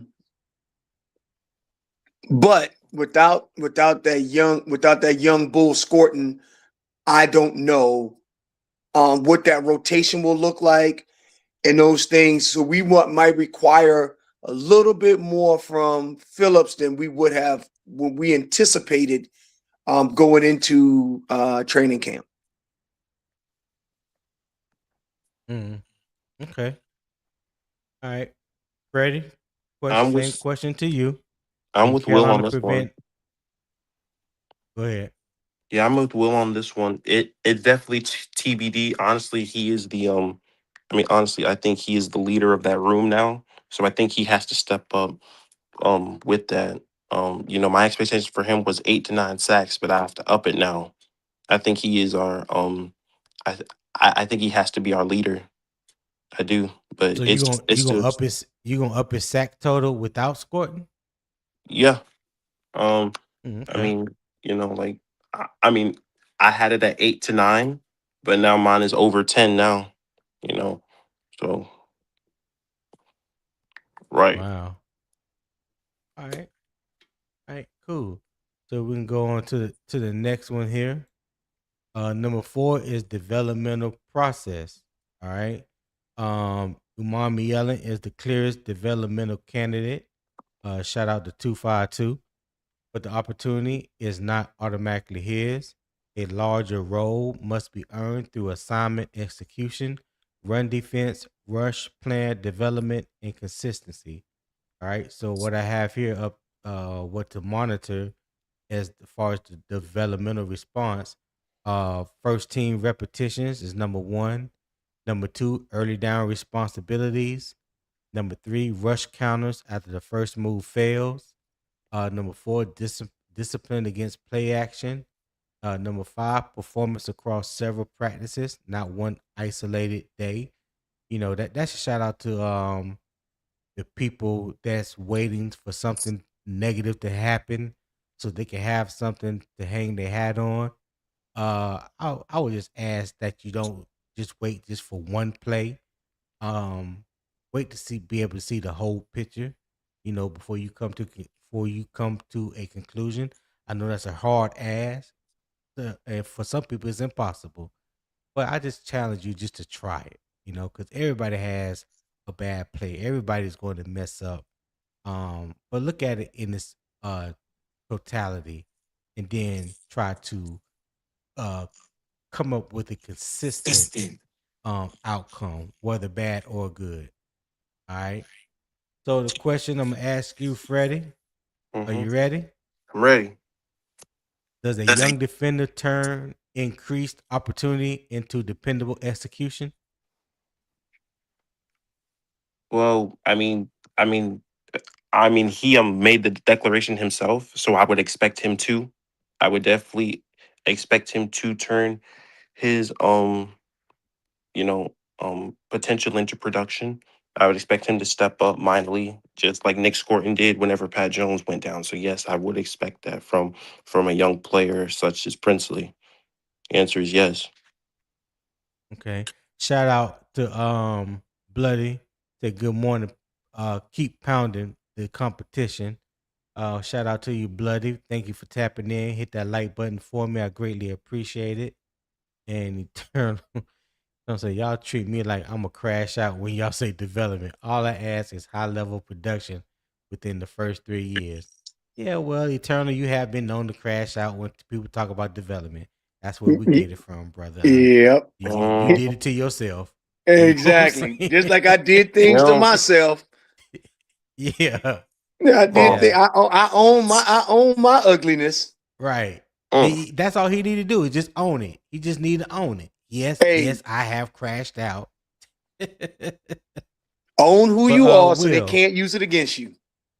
But Will, does a young defender turn increased opportunity into dependable execution? Yes, he can. I guess we're gonna have to see in training camp because he opened his mouth and was being all cute. Yes, he did. He was being all cute. Now, just like when everybody talked about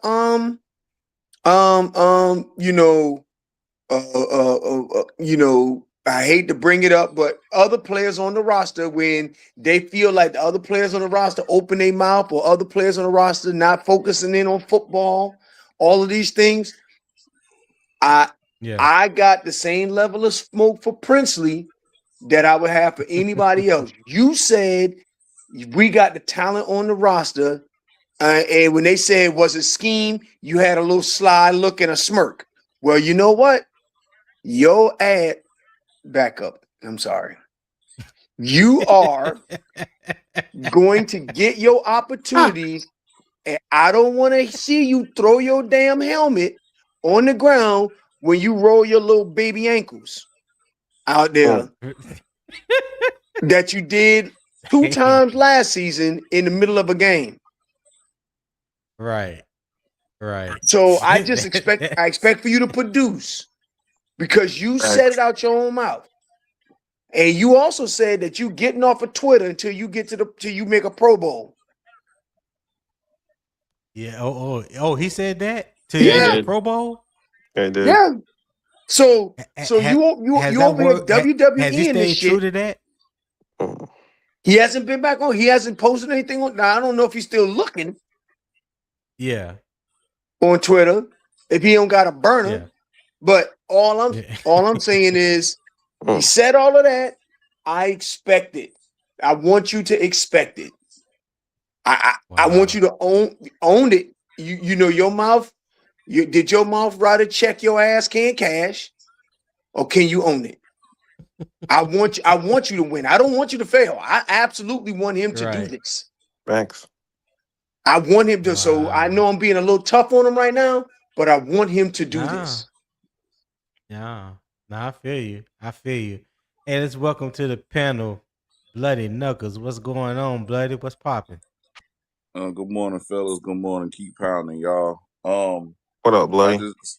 I decided to, join the panel, join the debate, try my hand at this just to see where I stand amongst, some of the big dogs that have stepped up here. So, yeah. Nah, man, you got it. What's on your mind, dog? Oh, nothing. I just want to join whatever conversation that y'all already done started. That's it. Okay. One thing I So, will say, for- go ahead, sir. My Oh, go fault. ahead. No. You Nah, go. you You got go it. ahead. You go ahead. Nah, only thing I will say that I know I was hearing, Mr. Will Robinson was talking about Princely and the expectations he got on him. Just to piggyback on it, said I agree with everything he said because us losing Nic Scourton, of course, it's a trying, it's a tumultuous thing our community is going through right now by losing our premier edge rusher. But like I've said yesterday, as I was putting in most spots in our community, it's next man up mentality. It's an opportunity for Princely to step up. It's an opportunity for, a multi-million-dollar man to really show that he's more than just a pressure rate guy. He has no choice. That 5 sacks ain't going to cut it over here. You're going to have to sit there and push 8, 9, maybe even double digits. Just like he was saying, Princely, you the young boy, you was complaining last year at the end of the season about that you didn't get your opportunities on the field. Well, Most High has blessed you, unfortunately, with an opportunity to showcase what you really can do, not only to us, but to your defensive coordinator. Now, what you going to do with it? This also give opportunity for Pat Jones, who missed a lot of time last year with that back injury, to showcase what he also can do on this on this edge as well. So we still got bodies that can produce. It's just a fact what you're gonna do with the opportunity. And no, it's not being hard on them. They grown men. They getting paid millions. This is the NFL, not for Right. long. Big boy league. Put some pants on, tighten that belt up, and let's go. Day 2. Hey, I'm with you when you're right, dog. I am with Big you when you're facts. right. That's big facts. So I'm gonna ask you the same question that I asked Will and Freddie. Mm-hmm. Cause we on the test 4 of the developmental response. Does a young defender turn increased opportunity into dependable execution? What say you? Yeah, for sure. You're gonna have to. It's no way that you can't turn that into those opportunities because you're getting that chance. Now, when Evero puts you in that position, you as an individual must know your assignment. You must know the keys. You must know Right. your position. You must know all the work that you put in the off season. You're engaging, disengaging when you supposed to do it, or is you just supposed to hold up your guy just to let somebody else make a play. This is where Right. that film study gets to work in. This is where that grind that you put in Exactly. OTAs. And right now, that's where you're building all of this chemistry just for those moments. Of course you're gonna fail. It happens to everybody. But that's the Facts. beauty of it because we still growing as a unit. We're still growing as a team. One man is not bigger than the team. And I mean, gee, that's the only thing that I got for you, Tony. Hey, you said a mouthful right there, my boy. No lies detected. No lies detected whatsoever. As he Man, I said, my At try. man, all? little ashy knuckles. What up, Oh boss? my God. My 803 brethren, what's happening with you, homie? What's happening? Big 803 I'm stupid as saying hell, bro. Midland's Ashy finest right knuckles. there. Yeah. So test 5 is the personnel flexibility. All right. So the plan becomes vulnerable if an offense can identify run defense or pass rush from Carolina substitutions. So I'm gonna ask this question, and Bloody, you can start this one off, my guy. Mhm. Can Evero distribute Scourton's responsibilities without revealing the defensive call? So basically, can somebody step in and the defense don't skip a beat? Well, my opinion, we got no choice. Just like I was saying previously, you're not going to have a guy that's going to give you the same type of energy that Scourton got. We know this. But when it Right. comes to production, you can always match the production by either one person or multiple bodies. Now, it's going to have to go into how Evero decides to utilize them. It's going to have to go in the flow of the game. A lot of people do tend to forget about that. And it's going to also have to go with what package has the most chemistry and when we are able to utilize that particular package, because you don't want to give it away too soon. And the opposing team understands exactly, okay, when they in this particular front, we know what they're trying to do. When they put this particular guy, in an over front, what they're trying to do. You don't want to give it away too early, but at the same time, if you got those guys and they hungry, it no matter what you do, they just got to go out there and hunt. So my opinion is just keeping these boys fresh and letting them go hunt. Yeah, I agree. Goddamn bloody on the road this morning. Hey, I agree with the sentiment. just now. I agree with the sentiment. I run my mouth a lot. I run my mouth a lot. I mean, I agree with the sentiment. So Go ahead, Freddie. What you got? Well, I mean, again, Bloody kind of hit the nail right on the head. I mean, as he said, next man up mentality. Multiple guys can replace that production, or another guy can step up and either match it or increase the production, depending on who the player is. I want it to be Princely. I'm gonna call him out, but yeah, I do think that you can match or from one guy or increase it, or you can get it from multiple guys. I do. So, I mean, we don't have a choice, So, yeah. I got you. That's all right. Will, what you got, Will? See, these dudes from South Carolina know ball, Tony. Oh, Lord, here we go. Hey, Tony, what you mean? What you mean? Mr. Robinson, I mean, I'll try. I ain't got no dog in the fight with me right now. I am from North Carolina. I am also from North Carolina. Oh, shout out Freddie too. Will, what's happening? What's happening? Oh, yeah. The way you had the number. Yeah. That sound like a goddamn Intel estimate to me. Leave that alone. Hey, 2-2. I like those odds. Exactly. 50-50. But to Bloody's point, it was spot on, man. Princely gonna have to dance, dog. Oh, for sure. Yeah, he gonna have to dance. Oh, he definitely did. I said he put his foot in his mouth. He definitely got to. He got to put that work in. See, this is the reason. This is the reason why I wish that we was at training camp, because I'd have told him that in training camp. I have no doubt. I have no doubt you would have said that. Hey, you know how if I don't know how it would be set up when we were when we're going to be in Charlotte, but what you got to do is you got to be along the dang on railing when they're coming out for practice. You know exactly what I'm talking about, Tony, right? With that walkway. Yeah.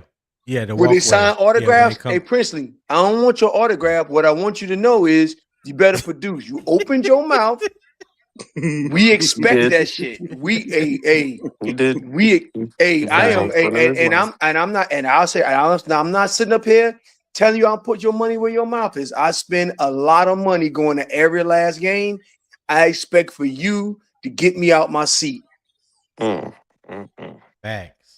And I know he would have gave me that sly look, like, yeah, I'm not playing. Let's go. Get out there. His mouth. You put your foot in your mouth. I'm ready. Only thing you got to do, don't worry about it. In a few years, your ass will be replaced. It's just that simple. Damn, it's just that simple. Like, if you don't produce, your ass will be replaced. You don't want me to get your brother up here and you'll be replaced by him now. That's how it works. Damn. So Bloody, you done seen his little brother play at LSU? His little brother at LSU right now. And we gonna put foot to ass in them in week 1. Not against the Gamecocks, though. Not against the Gamecocks. Mr. Robinson. Ain't nobody thinking about South November Carolina. Will, don't 28th. do that. That's when we gonna bump heads. Don't. But right now, we on the same team, sir. Hey, Okay, all right. bloody. Yes, Let sir. me just tell you, South Carolina don't stand a chance. They might as well just stop. No, I'm gonna be honest with you. If we can veer to my neck of the woods real quick, they do have a nice little team that they're building down here in my city. They do. The only question is how can they stay consistent week in, week out, play in, play out. That's their only thing.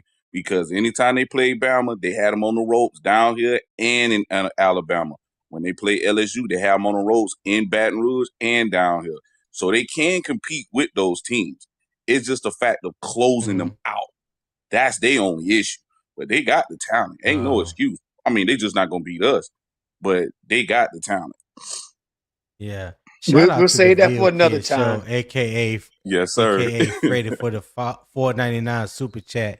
He said this is for the content from the birthday man. Hey, I appreciate that, Freddie. Thank you for showing love and supporting the channel. Again, my brother. Happy 21st birthday. Hope you get a little some extra that orange juice tonight. You know, make I am you also official. working on a cloud adjacent storage messaging. I would like to confirm what is average latency for cloud landing zones. Oh, I'm sorry. No, my bad. You good. Like what the what the hell is that, right? Shit was about to come out. I'm like, oh yeah, that gotta be Will. Yeah.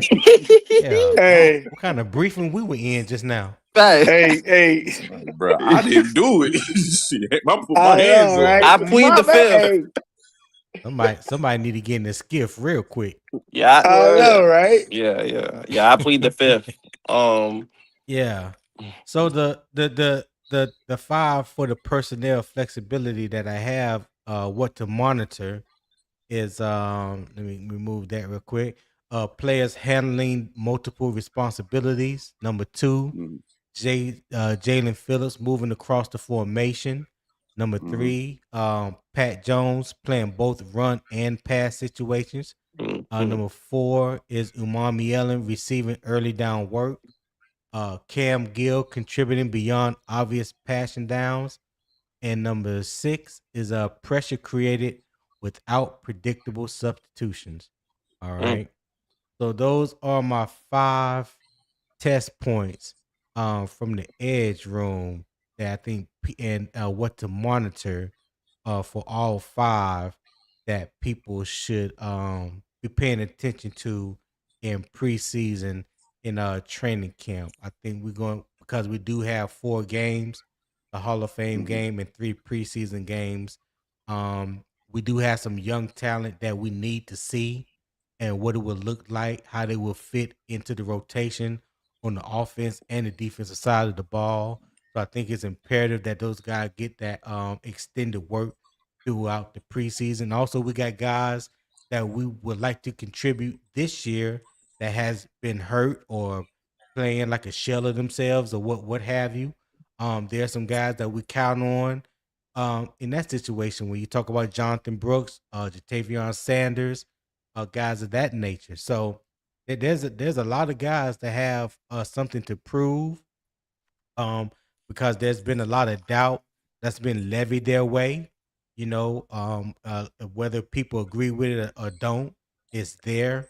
So hopefully that puts a chip on their shoulder and make them go out there and want to ball out and want to prove everybody wrong, which I don't mind being proved wrong. So if I done said something or talk shit about you or about them or whatever, and they go out and prove me wrong, so be it. You know what I'm saying? I look forward to that. You know what I'm saying? Make me out to be a liar. You know, that's what I tell them. So yeah, that's how we do with that. Let me ask you guys a couple questions real quick. Will, you can go first on this one, then Freddie. Which of the 5 tests matter the most? Yeah, I know I stumped you on this one, Will. No, you didn't. I was ready for it. I knew that there would be some kind of test before I start work today. So there you go. Which one of the 5 tests? You need me to go back through them? Yeah, roll back. I think it's going to be number 3. Go to number 3. I think is the one I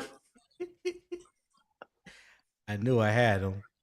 Let me start from the beginning. So that's not the first one. So the first one is the early down edge integrity. All right. Number 2 is the 4-man pressure. Number 3 is Jalen Phillips. I'm about to call him Jason again. JJ Phillips workload. Number 4 is the developmental response. Number 5 is the personnel flexibility. So no, I think it's early down. Okay. He who controls the early down earns the right to rush the passer. That's a fact. So it is early down, and then and to be honest, early downs is all depends on if we can get home with 4.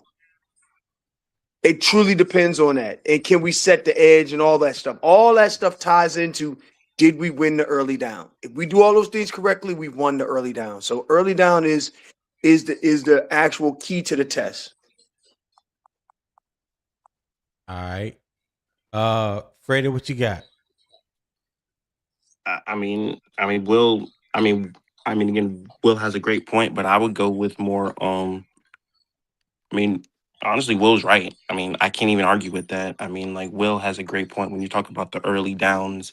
If you can win early downs, and that means make teams one-dimensional if they run the football, and you can stop that, you have definitely earned the right on third down to pin your ears back and actually rush the quarterback. So, I would agree with Will. I think early down success is definitely needed. Okay. Bloody, what you got?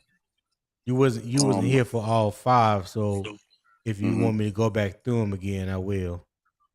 You can run through them real fast, but yeah, go ahead, run through them real fast for me, please. Yeah, so number 5 right here was the personnel flexibility.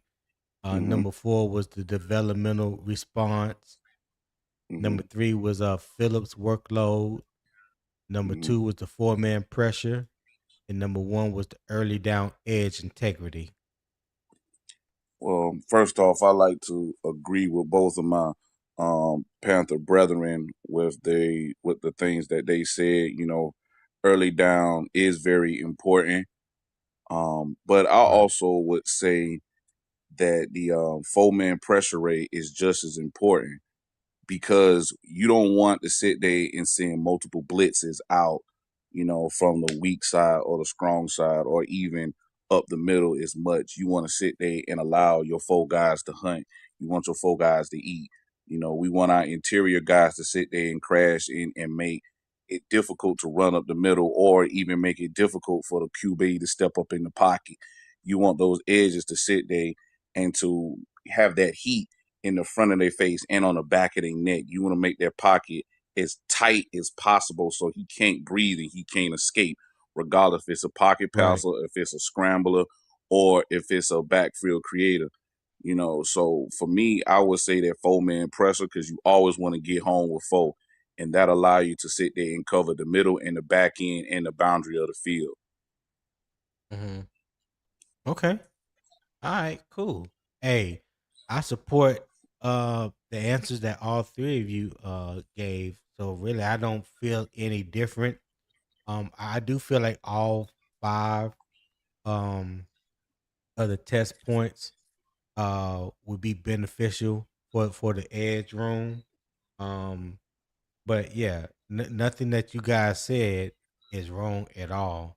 So I will happily stand behind each one of you guys' answer. All right. So to the chat, so I'm gonna ask you guys, and the panel, you guys can answer too. Who becomes most important after Scourton's injury? Is it Jalen Phillips, Patrick Jones, Princely Umar-Mielen, or is it Ejiro Evero? Yeah, you weren't expecting that one, Will. I know. No. No, you want me to go most first? Important? Oh, yeah. I'm sorry. You can. Who becomes most important after Scourton's injury? Pat Jones. Pat Jones? Yeah. Okay. Because he's the direct replacement. And he's going to have to give us that same 2024 type season he had just had in 2024. Free back injury. So it has to be Pat Jones. Pat Jones was the starter before when you were Scourton rookie year. Pat Jones was the starter initially till after that Miami game. Yeah. So I think that Pat Jones is the most the most needed in that space, and then I think that it is after that, if you wanted to give me another like a cancellation prize, is Gerald Evero, because he's going to have to make sure that he schemes stuff up correctly. Okay. All right. Well, I didn't give you a cancellation prize, but you threw it in there anyway. I appreciate it. I know, right? I know. He covered all bases. What you got, Bloody? Since who he took my becomes more consolation important prize, after Nic Scourton's injury? Since Will took my consolation prize from me, it's cool. I can expound on it though. I would say, I de-coordinated Evero. I mean, he's the most important piece of everything because he's the architect. I mean, yeah, you can have all the pieces, but it's how you utilize your pieces, where you place them at, how you motivate them, how do you activate them and put them in their spots so they can be as explosive and productive as possible. Because let's be G, we ain't got no Myles Garrett that you can just, hey man, just disrupt shit. We don't have that. So we're gonna need our architect to sit here and to really know it, to really maximize as much as he can with the players that we got and bring the most out of them day in and day out. Mm-hmm. Hey, Tony. Freddie, what you got? Yeah, go ahead, Will. I'm sorry, Tony. Hey, I'm gonna have to drop off, man. I got a 9:30. I gotta get to. All right, hey brother. I always appreciate when you come on. Hey, appreciate you for taking time out your morning to be a part of the panel. Greatly Hey, no problem. Hey, you guys have a good day. And enjoy the rest of y'all morning. Y'all keep pounding. You too, sir. Oh yeah, you as well, Will. All right, Will. All right, Freddie, what you got, Freddie? I would agree that the coordinator is definitely the most important because it's up to him to put these guys in positions to succeed. And I feel like if he does that with the personnel that he has acquired, I feel like this defense won't skip a beat without Scourton. Okay. All right. Well, let's see. So what we need to see next. Hold on. Nervaz said, I don't want any injury excuses for Evero or Bryce or Canales. 49ers massively overachieved last year despite an avalanche of injuries. Yes, they did. That is facts. That is Chargers facts. do as well. Oh yeah, for sure. Yeah, both teams overcame injuries and still reached the playoffs. Still had pretty good seasons. So yeah, that is facts. The next practice provides the first evidence, not the final verdict. So you need to monitor these things. So I got 4 questions here, and Bloody, you can go first. Who do you believe receives first team repetitions opposite of Jaden Phillips?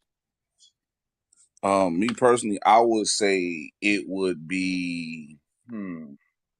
I would say Pat Jones, and the reason why I say Pat is because I believe that he have more. Well, he's had more reps, I believe, than Princely. I believe he's more experienced than Princely, and he's a vet. And we also know that Evero likes to work his older guys first, and then bring in his younger guys second. Right. Developmental upside. Yep. Mm-hmm. That was my first thumbnail this morning. Oh wow. Yeah. Right there. That's why I put it back up there. Who receives the opportunity? Well, quick thing. Can we go back to black visors? Because that's a fierce ass look on that uniform. That's tough as hell. That's tough. Yeah. I just wanted to throw that out there real quick. But yeah, well, you're gonna get that from Pat Jones because he wear that black visor. Yeah. Well, see, I would just like to see more of that in the league. You know, everybody got to wear the clear visors, but I ain't want to throw off.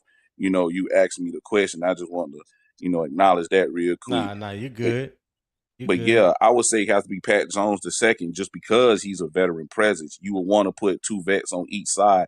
You know, he's more experienced. He knows placement. He knows footing. He knows how to engage and disengage. He knows how to get, tackles leaning one particular way and how to, shift. He knows how to set the edge. And what I mean by all of this, he just has more experience doing it than Princely. He could be the blueprint right now for Princely to follow before Princely get out there. I So agree. that's why I choose. That's why I choose Pat Jones. Right. Real quick before you go, Freddie, Turner said, "How did we overachieve? They had us win the 7 games. We won 8. Did anybody say we overachieved?" Who said that? Yeah, that's what I'm asking. Bloody, you I'm, said that. I mean, y'all don't want me to sit here and turn into that guy right now. I'm trying to be Oh very boy. civilized. Oh boy. Oh boy. Trying to be very civilized right now. So I take it that Eternal was talking to you, Bloody. Okay. I All mean, right. he Cool. probably would directly talk to Got me it. if he was. Eternal was happening. Kevin Jennings, he's a little bit better than what I thought, but no, he's still not the guy. But I have my own sentiments of last season. Huh. Right. All right. Rated Freddie, R, what you got, superstar. Freddie? What's going on? I mean, again, like I would say that Pat Jones gets it first. I think the veteran will probably get it before Princely. And I think whenever Princely gets this opportunity, he just has to make the most of his opportunity, depending on the I agree package and with you. personnel. Yeah, I agree with you. I believe Pat Jones will get that the first opportunity Excuse me. opposite of Jalen Phillips. Yeah. Yeah, But yeah, Princely, I have no doubt that he would be that third outside linebacker this year. So yeah. he should be in heavy rotation. So his playing time, his minutes, his opportunities would definitely be see an increase this year as opposed to last year. And like you just said, Freddie, he got to make the most of the opportunity when it's presented to him. So yeah, Right. hopefully we can see that. Freddie, who handles early down edge responsibilities? Oh, Who's on first and second down? it's definitely Pat Jones. Okay, Yeah, it's definitely Pat Bloody. Jones. Oh, out of both of these gentlemen here, that's the question that you asked me, Tony. Mm-hmm. Yeah. Oh, I hate to do this. Yeah, I agree as well. It has to be Pat Jones, first and second. All right. All right. I'm gonna skip this third question. Because I know we've already talked about that before. Uh, last question, Bloody. You can go first. Does the rotation remain effective when Jason Phillips takes a rest when he's on the sideline? Can the rotation remain effective without Phillips on the field? It's gonna have to. And depending on who's gonna be in Phillips' spot, is gonna and the reason why I say it's gonna have to, because you can't just sit there and rely on one person to sit there and rush the passer. You can't rely on one guy to sit there and chase somebody off their square. You're gonna No. have to have multiple guys to have that type of technique, because God forbid if he go down, then what? So Right. now you gotta have, Princely. You gotta have even Cam Gill if he makes the squad, and he can go out there and get that pressure rate or even get somebody down. It's gonna have to be a collective effort more now than ever. So that's what I speak on that. All right. All right. Well, fellas, I greatly appreciate y'all tuning in and being a part of the panel. We're going to get ready to get up out of here. So I'm going to make my little last final statement, and that will definitely be it for today. So Nic Scourton towards ACL changes Carolina defensive plan, but it doesn't lower the standard. This will require a collective response, not a one-man fix. Jalen Phillips still needs to be disruptive off the edge. Derrick Brown must control the interior. And players like Patrick Jones II and Princely Umamielen have to prove they can handle bigger roles and produce consistently. Cam Gill now enters the mix and must show his UFL success can translate to the NFL, while Rivero has to maintain pressure without overexposing the secondary. Dan Morgan built this roster with depth in mind, and now those options have to deliver because next man up only matters if the next man performs. All right. So thank you guys for tuning in. I hope everybody enjoyed today's show. If you did, share it with a friend, family member, co-worker. Don't forget to hit that like button on your way out if you haven't already hit it. To subscribe to the channel, Unbiased Opinion Sports Talk. I would greatly appreciate that. If you want more, consider becoming a member on Patreon and subscribing to my YouTube channel, Unbiased Opinion Sports Talk. The handle is UO Sports Talk. Okay. Check the YouTube description for all my social media links, which is to Patreon, Twitter, and also YouTube. All right. I'll catch you guys next time, Monday morning. And as always, keep